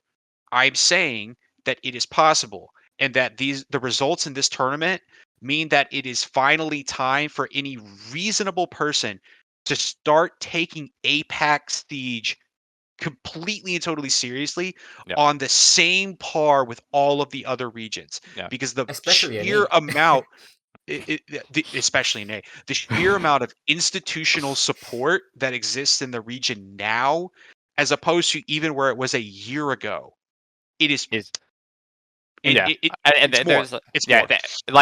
like a little asterisk on like the Japan League is like it's the kind of like the only regional league within APAC that has prize pools of that caliber. Like when you're looking at OCN, it was like $50,000 all year round, and that's in AUD. So when I'm doing the conversions for USD, it's around 35k USD, and that's for 3 stages in the domestic league. And like, you know, it's whatever. But you are definitely looking at this thing where there is just so much development coming through APAC, and I think a lot of it has to come with the fact that we now have APAC North and South, where we have these 16 teams competing at the top level, and then you throw in the 2 teams from South Asia. That's 18 teams who are colliding in these playoffs on a quarterly basis. It's no longer just the Sydney LAN that happens for Pro League finals, where you get the same teams beating, like just throwing like results at each other. You've got like Fnatic and Arable for NetCag, and like not CAG nor Arengo at that time, and you've got just these teams just like constantly beating each other. It's just the same. You've got this such big exposure in the region now within itself that it's not just ANZ, SEA, Korea, Japan. It is actually APAC, and this is actually the effects that we're seeing of it now. It's not 4 isolated regions. It is one united region. Give us the Sydney Major. Give us a major in Yes. Australia. Please. Major in Australia. Right now, Incredibly complicated right now. Give us a major in Australia. Next year. Texas is the Australia of the United States. Y'all are my people. I want to go. If you've seen IEM Sydney from the CSGO side, you know we can put on a great crowd. Yes. Okay. I want to do it. I want to do a shoey with the boys. Like we'd have a lot of fun. All right. I would more than happily invite you guys. Now, getting back to this Group D, I guess we have talked a lot about Damwon, and there's a lot to talk about because this is a very big thing. But then let's look at the team that kind of gave them a lot of trouble, Furia. Furia were not easy for Damwon to be. Even the 7-4 that they first won on Coastline. Again, now as Hunter pointed out, Damwon are really good on Coastline. They lost in OT to Liquid. But and then they beat Furia over here. Furia were kind of disappointing. Can you believe I'm saying this? Furia have been the most disappointing LATAM team because they're not top of their group. They're not in playoffs. They're not top of their group. Might I throw out a very small take against Furia? I will not elaborate. Fantasy will not last long with this team before getting poached by another LATAM team. Yes. He is going to be bought out. His contract is small. He is I don't know that for sure. I'm assuming his contract is small. I should say that because he's very young. Team Liquid has money to throw around. Faze Clan has money to throw around. Ninjas in Pajamas has money to throw around. Furia has money to throw around too. The war chest for Brazilian players in from the top teams is not small. However, when we talk about teams and we talk about their ceilings, I think we've seen Furia's ceiling in the past 2 majors. And if your ceiling is you're making it to a major and you're challenging a team on the caliber of Space Station, you're challenging Navi, you're challenging Damwon Kia, you're playing Team Empire really well, there's no shame in that. However, when you are a team of that caliber, you get poached. You get picked apart. You get the parts of your team get stripped. I think that is eventually what happens to this team, no matter how well Twister puts this together or not. Because I think eventually some team in Latin America with a lot of money that's real fucking sick of not making it to a major says, why don't we just go get this fantasy kid and force teams to target ban Finca every game? Yeah, I mean, Who says no? Yeah, Fury only won 2 games in OT here. SSG 8-7, which is basically the same as Mexico, and then they beat Damwon 8-6 to nearly screw it up for the Koreans, even though Fury had nothing to do on the last day except be a minor annoyance. Watch my brow. Watch my brow. Yeah. That was Oh very my much. God. I was sweating. I was like, you turn up. Like it was like the absolute Chad meme. You know, comes in, ruins Damwon's day, doesn't elaborate, leaves. I was like, Literally leaves. I was like, these Straight to guys the are doing airport. the Brazilian Chad meme, yeah. But yeah, very disappointing. I think from them to not, given this what the rest of their compatriots did. Not only did they make it to the playoffs, they were number 1 in each of their groups. Furia were last. Here's a great team. Yeah, they're a good team. I don't want that. Yeah, from what I said about them getting poached, like they're going to get poached because they're a good team. Yeah, Fantasy's going to get poached because he is. And they got put in. Miracle's going to get poached because he's a good player. Linda's going to get poached because he's a good player. They got put in a tough group. Someone had to be the loser. This was the group of someone had to lose. This was the group of the major. Someone had to lose. And it's like what we got out of this group was basically 12 really good games of Siege. Sure, some of them were like kind of blowouts, and you take the good with the bad, but we got 12 really good games of Siege with a really competitive group that came down to the final few games. It is literally when people talk about, and I know this is like a discussion that rages on when you talk about GSL groups versus double round robin. This is the kind of group as a double round robin enthusiast you point towards and say, hey, you don't get this in other groups. You don't get it where it comes down to the final game between Damwon and Space Station, and it's like kind of like the final day where it's like really, really shaky and it can end up any other way. But this was just a really entertaining group as any neutral to watch in Siege, and even like it was just great. And it's better for me because APAC came out on top. But I would definitely not been disappointed if the group fell in any other way, because this is one of the best neutral groups we've ever had in an international event. Now, speaking of the team that nearly beat Damwon there, because of Furious meddling, so to speak. Helbee, I'm going to throw to you for this one. Empire. They get 9 points. They go 3-3, absolutely evens, and no overtimes whatsoever. They really do well against Damwon in the second game, a lot better than they did in the It's first round one. differential in the group, by the way. Yeah, exactly. They got that round differential, and they have the highest round differential, as Dvcky pointed out. +5. What went right for Empire? What didn't? How come they didn't make it after being grand finalists at Mexico? Well, they had a slow start, right? Yeah, I think that's it. pretty much it. They had a slow start. It's a hard group. You can't have a slow start because you're gonna get like beaten right away. And I think these like two first rougher game kind of came back to bite them in the ass. That's it. And when you look, it's funny. It's always the power of hindsight. It's like you look back at day one, you go like, oh, if only they forced that overtime against Space Station. Then all of a sudden they're tied on points. That's 10-10. Round differential right. kind of goes in your favor. You get over. It is one of those very much things. It is a hindsight's 2020 thing. But I feel like like we've alluded to earlier, it's just like you can't necessarily be disappointed with any team in this group with how they performed. They will be, but you can't be. We can't be. It's time. It is finally time for the NA Hopium. Yes, It's time. The It's time. the astronauts in we talk shining about- spacesuits. We talk about that group stage match against Team Empire. Talk about an astronomically low percentage chance of clutching back-to-back 1v4s Oh my god! and a 1v5.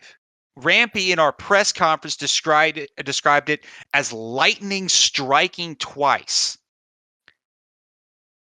How do you, if you're Space Station, I get that you have to be, oh yeah, cool. We're concerned about needing to rely on clutches to win games in regulation. Like, sure, I get that. Can we just stop for a second and observe from the top down this objectively, as we described earlier by numbers, in terms of like competitive games played, terrible group stage in terms of watchability, and look at this group in particular and see, like Andrew said, the saving grace of the group stage was this group in terms of sheer raw watchability. Was it the best Siege we've seen played?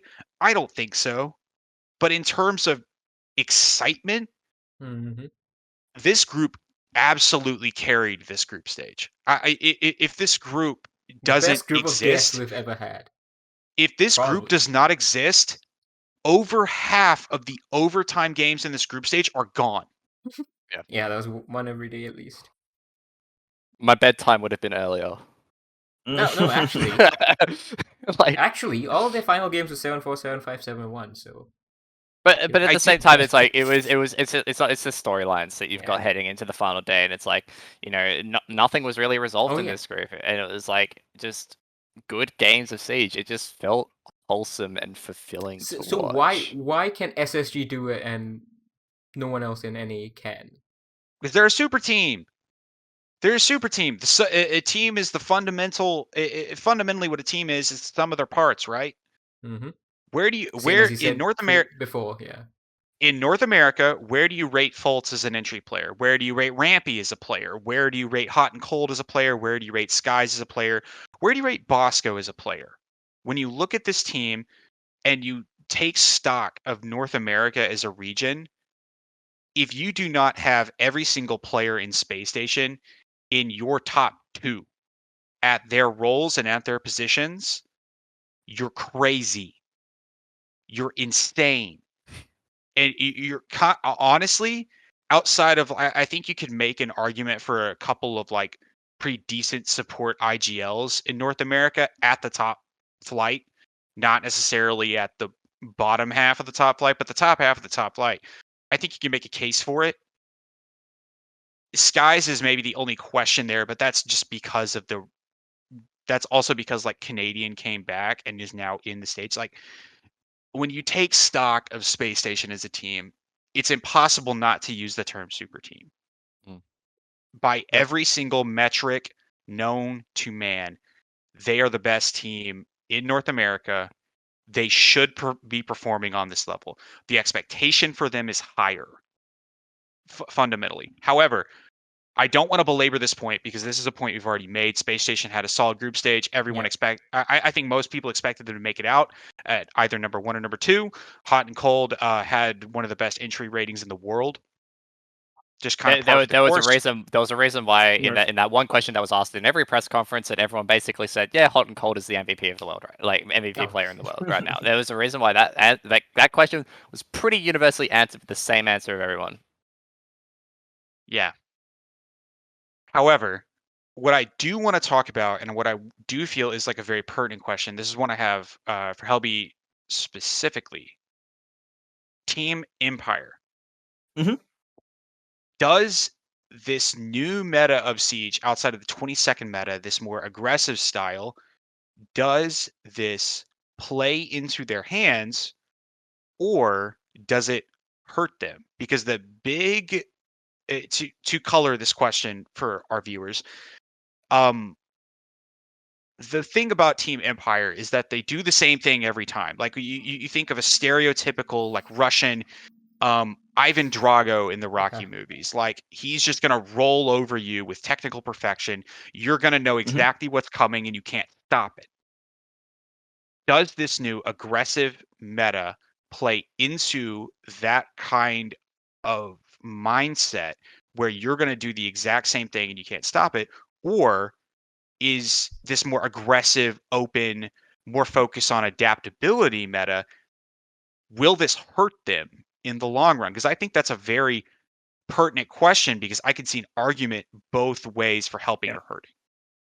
So, well, I've hinted on it earlier.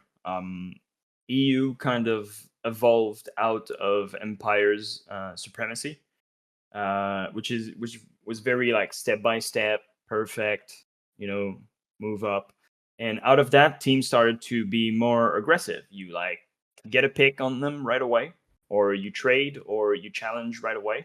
So their plan is not as good, or they need to adapt a little bit more.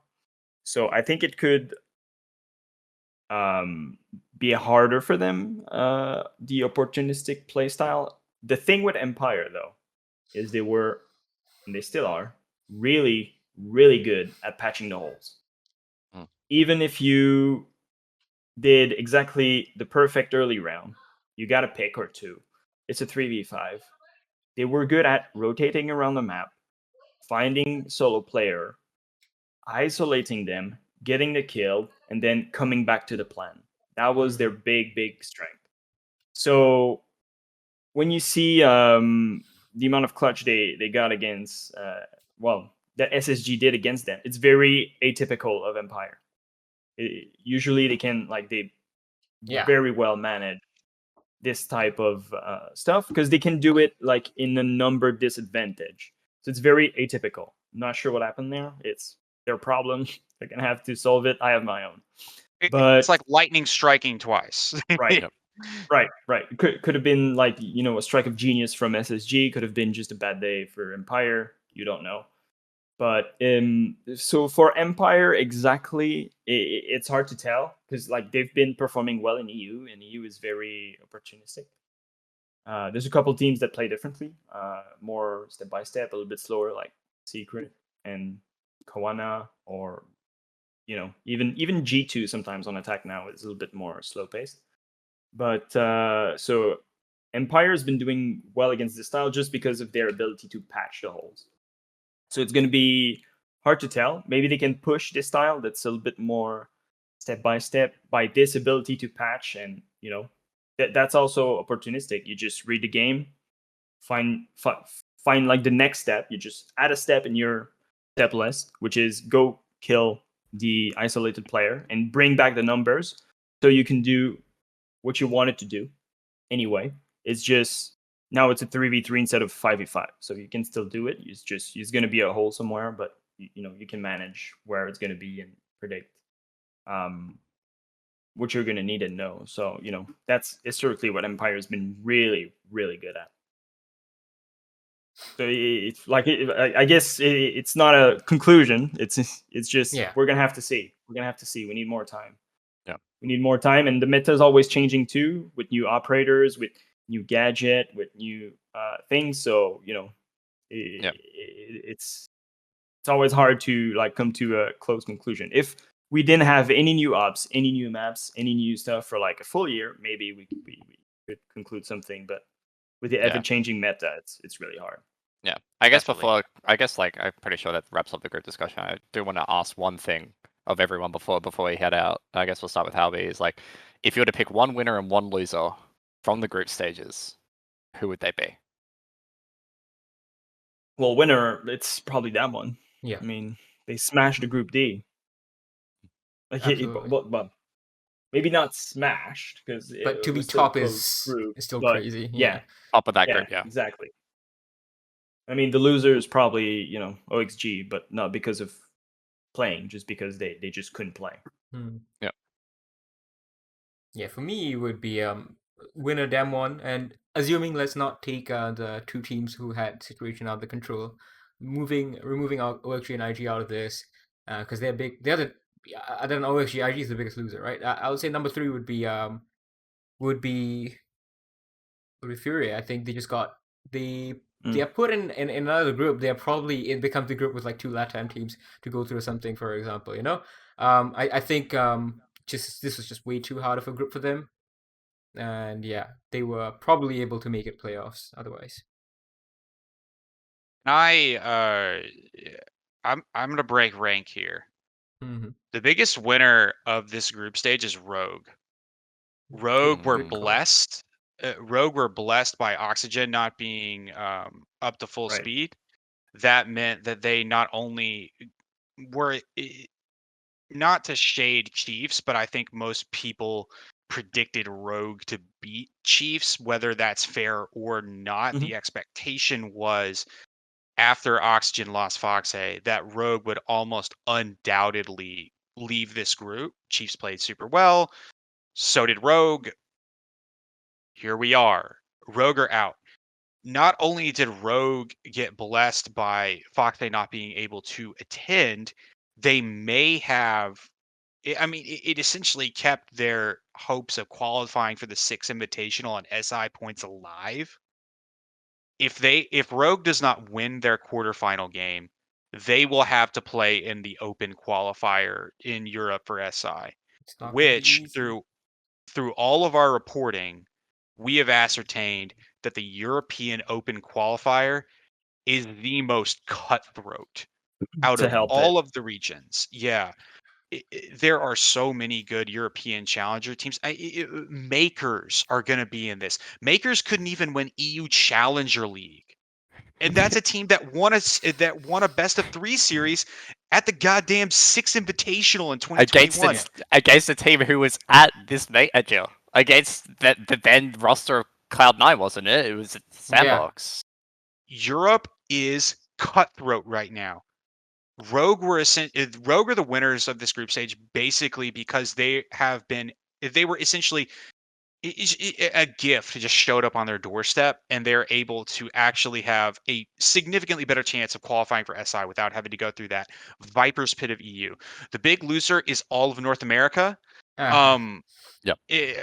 For reasons that are somewhat understandable and reasons that are somewhat frustrating if you're a fan of Oxygen, seeing them. I mean, I don't want to say they outright quit. I think it's pretty apparent that they just couldn't perform. They couldn't perform. Oxygen could not perform. Sonics, obviously, through our reporting, we ascertained that they played a little bit scared. You in a group stage where every single best of 1 matters, losing 1 or 2 again in the way that they did matters. Who knows what would have happened? I don't think things would have changed, but I think Sonics would have had a chance if they actually Just looks better. their own. Yeah, if they played their own opportunistic style of Siege, their own unpredictable style of Siege, which is what they did throughout the entire regular season in North America, I think they have a chance. Dark Zero were a disappointment. I realize that is still a building roster. It is difficult to slide an IGL in there, but all the same, I think there were a couple of games that they lost that they should not have lost in the fashion that they did. just a very disappointing run from a team that very nearly always makes it out of groups. At the Yeah. very least, you can be kind of certain that Dark Zero have a good chance of making it out of groups. They did not look good. Even Space Station had a chance to win. Had a chance to win their group, couldn't get it over the line. I think North America disappointed. I think there's a myriad reasons as to why, but what I think isn't arguable is that North America is the big loser of this group. At the very least, it's a North American team. Yeah, I tend to agree because like you're looking at it and it's like, all right, Mexico, you could look at Mexico in isolation. It's like, all right, and they didn't do that hot at Mexico. It's fine in isolation. Now you're looking at Sweden where they didn't do too hot again, and you're now wondering, is this actually a trend for the region? And I think that's why you have to highlight, sure, extenuating circumstances aside, you still have to highlight the fact that NA has been the worst performing region at the last 2 international events. That's 6 months of competition. There are no more excuses. Well, it's also the most well-funded, well-paying, and they also play at LAN. So they're like they have very everything ready. The So only thing they there's don't have is our games. They like a team in the regular season. They play each other, and that's it. No nationals, nothing else. No tier 2 scene to scrim against. Like NACL is bad. We talked about this a little bit. The bottom 3 teams in North America, their organizations and their war chests are objectively bigger than the bottom half of anyone else. We have Astralis. Astralis is one of the biggest organizations in the world. They are one of the only publicly traded companies. They have a massive war chest. XSET, again, one of the biggest esports organizations in the world, have teams in just about every single other esport. They have been aggressively expanding. This is the team that has investor funding. Beast Coast, off the top of my head, I think they closed a investor round of $6 million investment. I could be wrong on that, but at the beginning of 2021, I know at the very least they closed a pretty significant deal. Beast Coast are also a big Dota organization, which that pulls in a significant amount of funding as well. If you can make TI at the very least, like the institutional support in North America is second to none. Their results are the worst out of the 4 major regions, and that's a problem. Yeah. Playoffs? Yeah, playoff predictions. Yeah, let's go. Let's NIP, tie a bow on this. I'm going to Waffle Yeah. House, baby. I'm hungry. NIP SSG. Who are you taking? SI 2020 Grand Final, but in a best of 3. I loved that grand final, sitting in the stands. Such It a was good good. watch. I'm just reminiscing on that for a second while I actually think about who I wanted to sure. further. Because I kind of want to believe in the NA Hopium. I kind of want to believe that if one team's going to do it, it's going to be Space Station. And if there is one team they're likely to do it against that's not one of the Korean teams, it is NIP potentially. Agree. I'll go ahead and plant the flag here. This is a favorable draw for Space Station. Lycan is a very good coach. SSG comes prepared. Their map pool is deep. They're a very good team. Space Station over NIP 2-1. I mean, they got 2 maps at SI 2020, and then so it could very much swing the other way. Technically 2-2 by maps. So. They won the first 2. 2-2 by maps. They won. Yeah, you're looking at it, it's just like they got the first 2, and then it was the wonderful comeback. I think I'm going to throw the victory towards SSG just because NIP has recently, not in the groups, but recently overall, seen a little bit of struggle, while I think SSG is much improved with its current roster. So I'm going SSG win here. Right, I'm going to be different and say the 2-0. The 2-0 SSG is going to come. Yeah, just 2-0 SSG. Look, I don't know where you're going to be camera-wise, husband, but imagine that's a high five. Look, yeah, I'm I am on this NIP train. They know their recall now. You know, they got this. Right, They're right. back. They got it. They're still Die. defending world champions. That meme needs to die. They Ridiculous. That is a little bit of a meme, but I'm also serious. I mean, the Copa Elite 6, I was impressed. Like, I think Lycan pointed it out in an argument with Hybrid yesterday night. Look, they struggled through stage 3 in BR6, sure, but they turn up. If they have to turn up for one match alone in the entire season, it's a lot of pressure.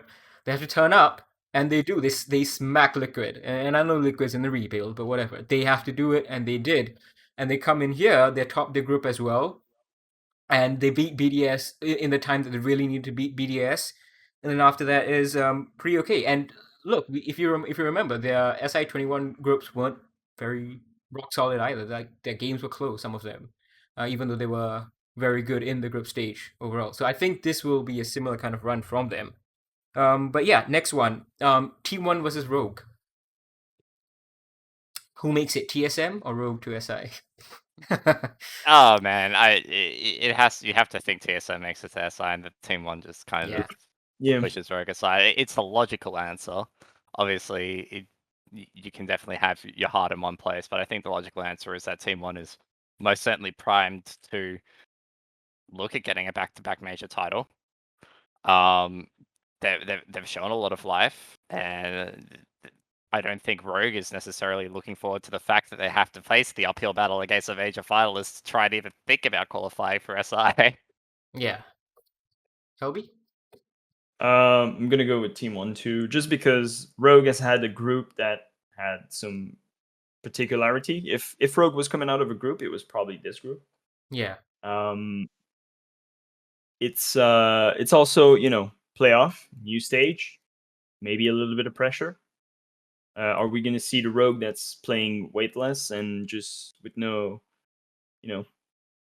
pressure? Or are we just going to see the Rogue from stage 2 coming back a little bit against a very strong opponent in Team 1? So, and I also hope Team 1 wins it all, so I don't feel as bad. So, you know, there's some of that.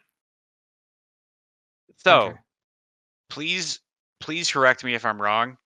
Team 1 and Rogue play very similar styles of Rainbow Six in terms of taking opportunistic fights, perhaps over-aggressing where they should, relying on mechanical skill. Team 1 plays Rogue's game better than Rogue.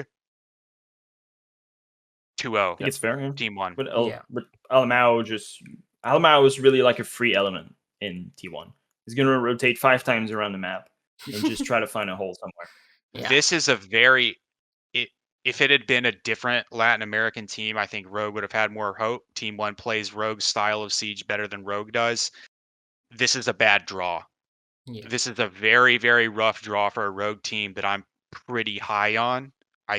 I think they're a good team. I think EU as a region has really come back recently. I can't see them beating Team 1. I do not see a world where that happens. It's rough. It sucks. We have spoken about crazier BO3s in this podcast today alone. But those BO3s are crazy for a reason. They very, very rarely end up panning out the way people hope them, with that little bit of a dream to pan out. And I think it's very much tempered expectations of. I think Rogue can be very happy with how far they've come in the major. It's just a very big damn shame that they have to play Team 1. Yeah. I agree. I don't see Team 1 losing this one. The only thing I can see that will trouble them is how well Prano has been planting. But even if Rogue gets the plant, you really think Team 1 can't retake?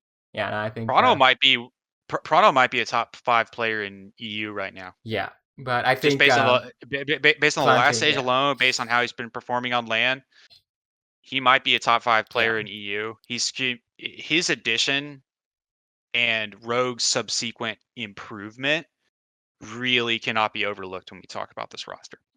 Yeah, but I think that would be the main trouble. Rogue might get plants off, but I think 1 are going to retake and disable in time if it does happen. Next one, right. Faze BDS. Helbee, let's start with you for this one. That's one that one's hard. Faze has been doing pretty good. I don't know. BDS has a tendency to be able to go through quarterfinals and go to semis. And if there's a LAN to do it, it's this one that like they're still trying to get the trophy.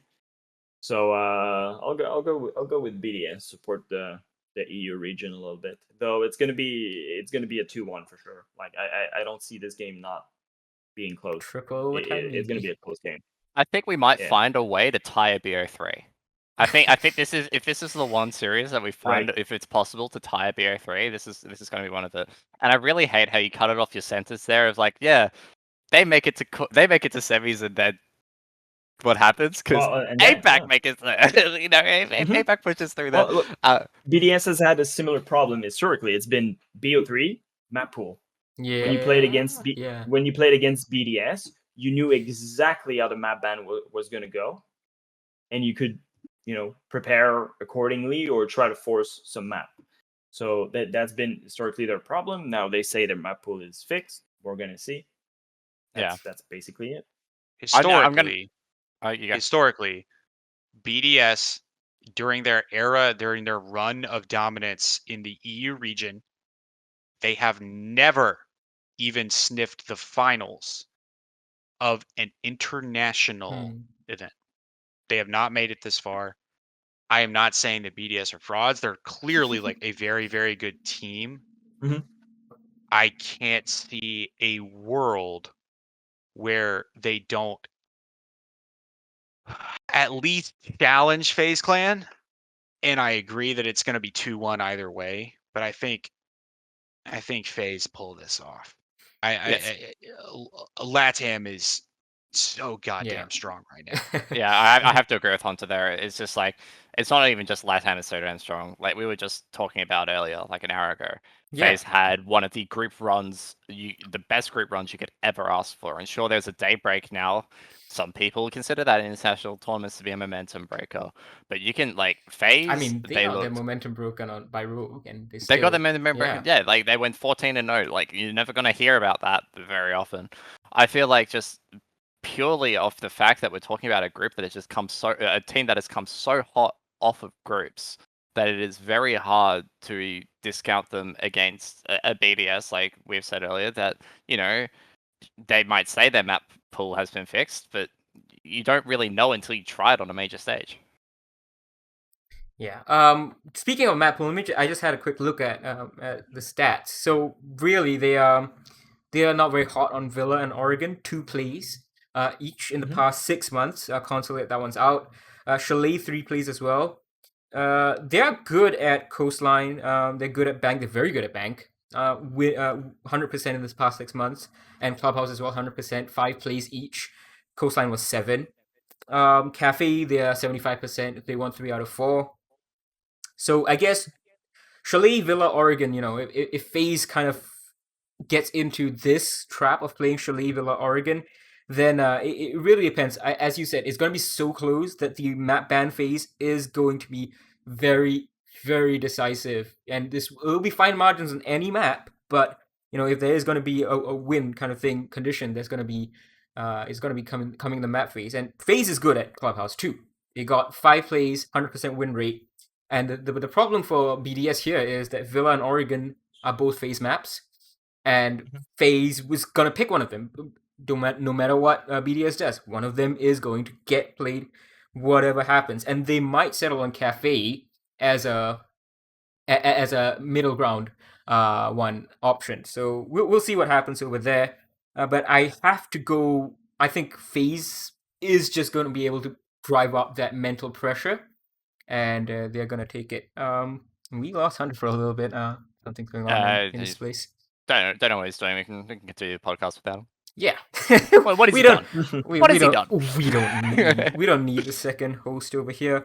But yeah, while he is away, I guess we can talk about that final quarterfinals, the Korean one. Oh, I just want an international event. I just want an international event. APAC at the semifinals, Korea at the semifinals.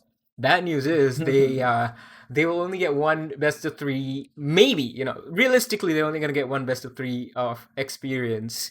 They're going to get max 2, where it could have been max like 4. So it's like, you know, Yeah. it is like a big loss in that regard.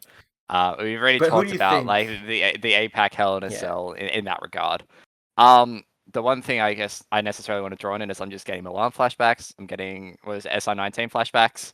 Where it's just like it's just pain seeing the region have to knock each other out, because I feel like it's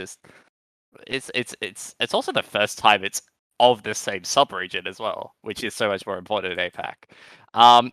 I am really impressed with how Sandbox has managed to come back after stage 2, where it was just frankly shocking trying to watch them play in North.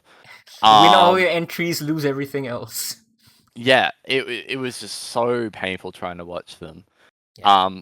But I just want to see how far this Damwon team can go. I really, really think they can actually be this kind of new face of the region. Like, you know, Fnatic and Norarengo, they did great things for APAC, but Damwon is going to be the team that we're going to have to start talking about leading into SI22, and a really strong, I guess, showing against their domestic rival here is good. And the two teams have been very cordial in talking about how like they're very happy that they've both made it to the major. And I think it's a really great achievement for Korean Siege, which is a sub-region that has historically struggled in APAC Siege, to finally get both their teams to the top level of the major. But I really think that Damwon has that more recent experience. They have, I guess, the new blood, because this is a very old, quote-unquote, Sandbox roster that's been around as whatever iteration you want to remember it as Mountainous or C9, for quite some time. But there's just something about this Damwon roster. There's this little spark, and they had that time to really test out the BO3. Yeah, they had that BO3 experience in Mexico that I can see them probably APAC as well. Yeah, They had to run the gauntlet. Yeah, I see a world where this is a Damwon 2-0, but I think it's going to be a very fun series to watch regardless, because I just like watching APAC. What can I say? Yeah. Yeah, I think I'm gonna stick with Damwon too. I think, as you said, their best of 3 experience may not be the best. And looking at the map pool, Cafe, they hate Cafe. I guarantee you they're gonna be banning first in Cafe, especially since Sandbox is really good at Cafe. So that Cafe is gone. But being this, not only is this an APAC North matchup, it's a Korean Open matchup for them as well. That familiarity is going to give them such an excellent boost.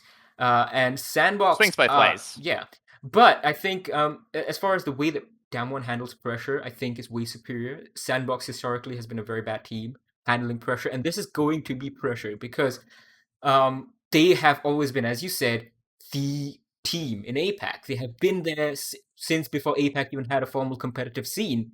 They have been there. So for them to lose to a bunch of upstarts, some of them who got onto this team at just like 1 week before APAC North started this season, right? 3 of them came in at that point.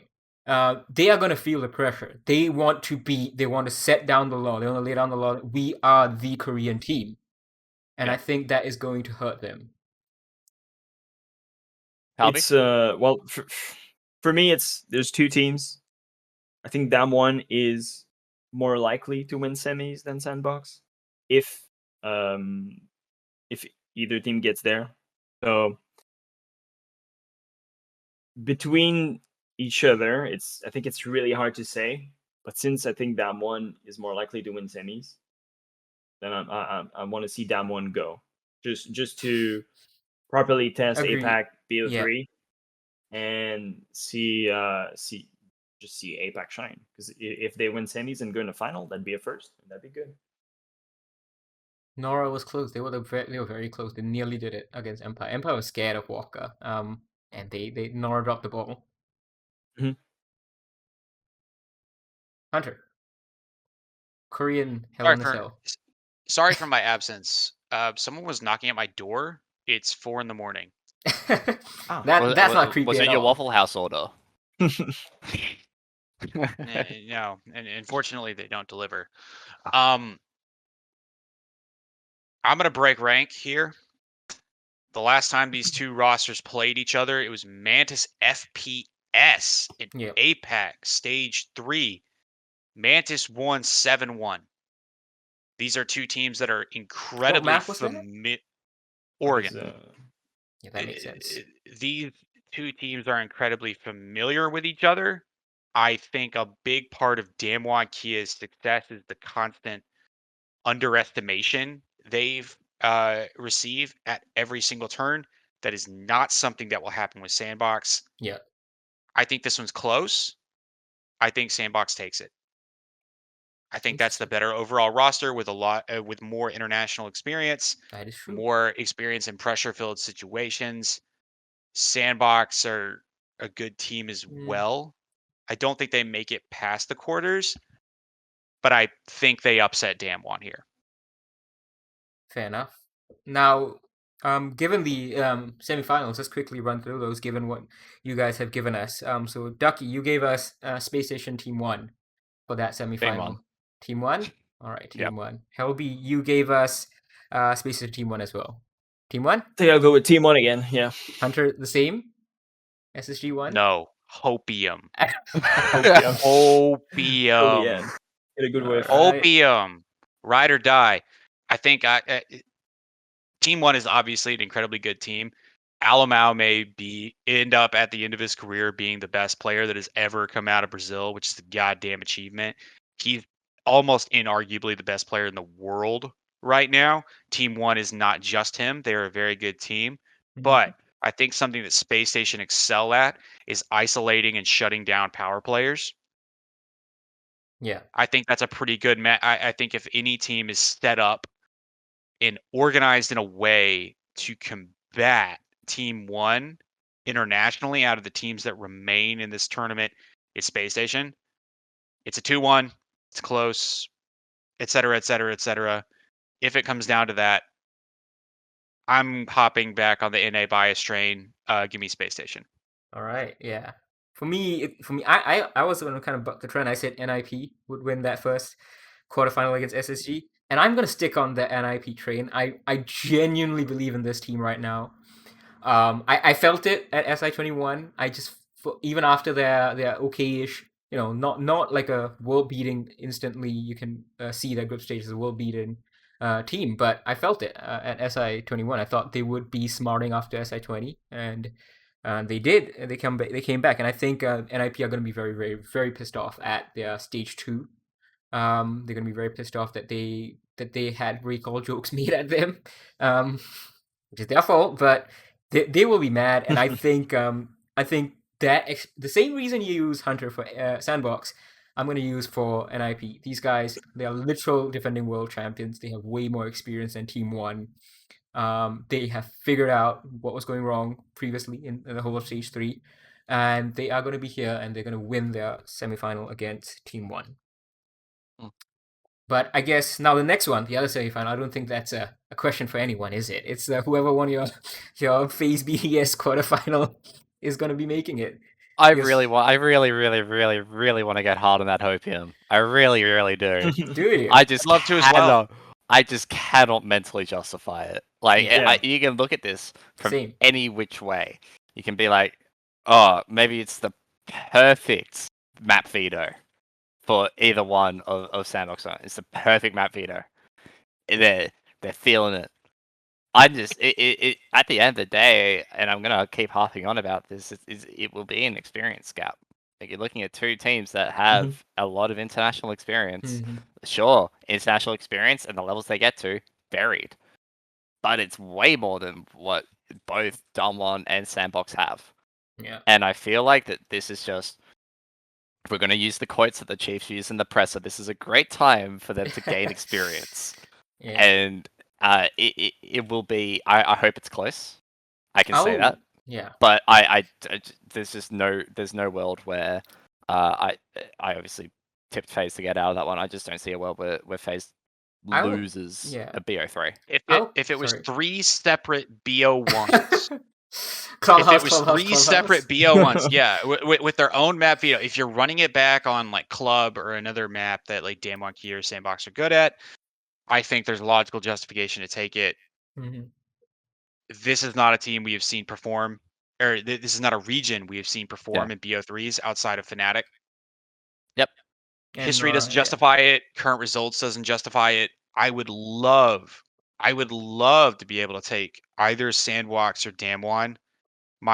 The logical part of my brain cannot handle it as much as I very deeply want to see an APAC team in the finals.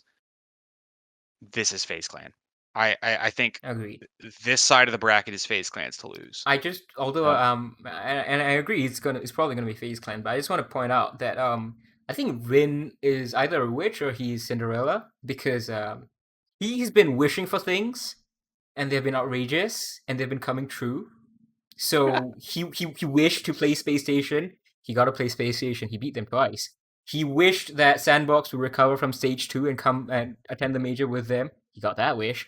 He wished that both Korean teams would make it to SI. He got that wish. That was not a wish that people expected to come on. So all Rin, I think, has to do is just wish on a star, and maybe. I hope if he wishes on a star, I hope he wishes on Yas's one, and Yas can just have 3 22 bomb games again, and then maybe we are talking about a different series. Like, honestly, the only chance that Damwon has is if FaZe underestimates them. Outside of that, which doesn't happen in the playoffs of a major. No one underestimates their opponents in the playoffs of a major. Like, you can make that excuse in BO1s, you can't make that excuse in BO3s. You shouldn't be underestimating anyone that makes the top 8 part of a major. If you're underestimating your opponent here, you don't deserve to be here. And you getting here was a fluke, and we'll never see you again. Goodbye. Indeed. But now, grand final. Winners of this major. Dvcky, you said one in FaZe. All LATAM final again. Who takes it? I'm gonna go for the back-to-back. I think it's gonna be a good final, regardless of who makes it. It's always a great final, I find, at these big events. But I feel like one is primed to go back-to-back. I think it would be a really great achievement if they do, not just for themselves, but for LATAM as a region. If they go back-to-back, that is the last 3 majors. They've just... it's not even just the case of the last 3 majors they've won. It's the last 3 majors have absolutely decimated everyone else. So no matter who makes it there, I'm just going to say a LATAM team wins. Probably team 1. Yeah, okay. Helbee? You gave us one BDS. Yeah, I think BDS might be, like, if they can beat FaZe, I think it's this time that they finally get to the final. Yeah. I do believe it's a LATAM win again, though. So to stay consistent, that would be team 1. They could do it back-to-back, and then they can come in the Invitational with some bragging rights. And they can choke, Dynasty, probably. Team 1 Dynasty? Question mark. I'm just gonna have like completely no hopes for any them. team. No hopes for any team that comes into SI with form. Just none. 0. just discount form as soon as SI hits. Hunter. SSG I'm FaZe. in full Hopium? Oh man. No. SSG no FaZe? Hopium. What? Hopium only extends so far. I have a logical part of my brain that come on, man. Like, love Space Station. Lycan's a great coach. This is a great team. FaZe Clan are in better form. LATAM is the best region in the league. I am full on. It's 4 a.m. Yeah. We've been getting up at 2 a.m. for the past 3 days in a row. Yeah, my entire world is backwards. We're in full in. Yeah. We're at this moment. We are in full on brain empty, no thoughts mode, and in brain empty, no thoughts, chooses FaZe Clan, and it's not a hard decision. I think FaZe Clan are by far and away the favorites coming into this major. They are in the best form. They had the best group stage. They have a favorable draw should they get past BDS. Yeah. FaZe win this outright. Yeah. And I think it's a close 2-0. The only way this draw could have been more favorable for FaZe is if they got like Rogue again somehow. Rogue on their half the bracket. Yeah, Rogue on their half the bracket, and it's just done. Which is impossible. So there's this is FaZe favored. If Team 1 was on this side of the bracket, full disclosure, would probably take Team 1 as well. Yep. A LATAM team from the side of the bracket with BDS and 2 Korean teams is definitely 100. And I have to agree with you. Like I'm going Brazil's FaZe better. too. They're better. I think it's gonna be a FaZe NIP grand final. But even if it is Team 1, I still think FaZe are going to take this very, very solidly. Faze is just a little bit too good for everyone right now, and I am fully on this train. I have been since before the major as well. I think just to end note this, and I think this is a really good discussion, is because obviously, regardless of the results of what happens here, and if we're gonna all take the LATAM win, what I'm really interested to see then is how teams prep for the next 4 months leading into SI, where in the past, you know, there's always been like the smatterings of like one team from EU and one team from NA to worry about, and then maybe a couple of LATAM teams and whatever, and it's all that kind of thing. Everyone is going to be so hyper fixated on trying to master the LATAM style of Siege, trying to master the counters to the LATAM style of Siege, some will try to emulate it, some will try to break it. What's going to happen is all eyes are going to be on LATAM Siege by the time SI comes around, if they weren't already. And I think that is going to make the SI results very interesting, regardless of what happens this major. It should have been readily apparent by SI21 that LATAM were ahead of the rest of the world. They're predicted to win that event coming in. They completely but dominated. People close their eyes. Yeah, they completely Lots of the dominated. English-speaking world doesn't watch BR6, and that is to their detriment. And not only that, but to add to your point, I think anyone that was a doubter, anyone that thought it was a fluke, anyone that thought they had just kind of were ahead of the curve on a meta shift and would return to form eventually. Yeah. That the past major that Team 1 completely and totally burned through when it was effectively dominated by Latin America, and this major where we had 3 Latin American teams win their group. I mean, we're looking back at SI as well. Wasn't the bad? It all the talk about this being like a fluke or being like, oh, LATAM teams just play the meta better. No, put it to bed. They're the best region for a reason. Yeah. You gotta hit up some of these guys. Talk to Twister. Talk to Dark, who Faze Clan really highlight as a very valuable member of their strategy side, of their strategy aspect. Like, if you're not studying these teams, like, you're gonna be left behind. Mm-hmm. Yeah. I mean, we're even at like SI alone. Like, you're looking at the literal top like 6. 4 of them were LATAM. Like, hello, it cannot be more obvious than that. Like, and now it's just like, it cannot be more obvious than that, sure. But there will still be the people who called a fluke. There'll be people that was like, oh yeah, like T1 fluked, you know, because T1 wasn't necessarily, you know, doing too well compared to the other LATAM teams at SI. And now you're going, oh yeah, now T1's won. And it's like, you're looking at this major and like going, please, just for the love of God, find out what LATAM are doing. And please pay attention to this region because there is so much to learn. Agreed. I think this has been a really, really good show. A very LATAM focused show, but not for it's for good reason. It's for very good reason. LATAM is the best, and I think we'll see exactly whether, I guess, BDS or SSG are going to be the best chances to topple them. We'll see whether either of them can do it. It's going to be a really, really exciting set of games. Best of 3 all the way until the grand final, which is a straight best of 5. No map advantage, just like in Mexico. So yeah, tune in starting tomorrow, and hopefully we will see my predictions come true. All right. All right. I hope our predictions come true. I say our because I say our because it was all 3 of us versus you. That's true. All right, man. Everyone, thank you for tuning in. See you. And Thanks for having me. Thank you. Thanks for being here, guys.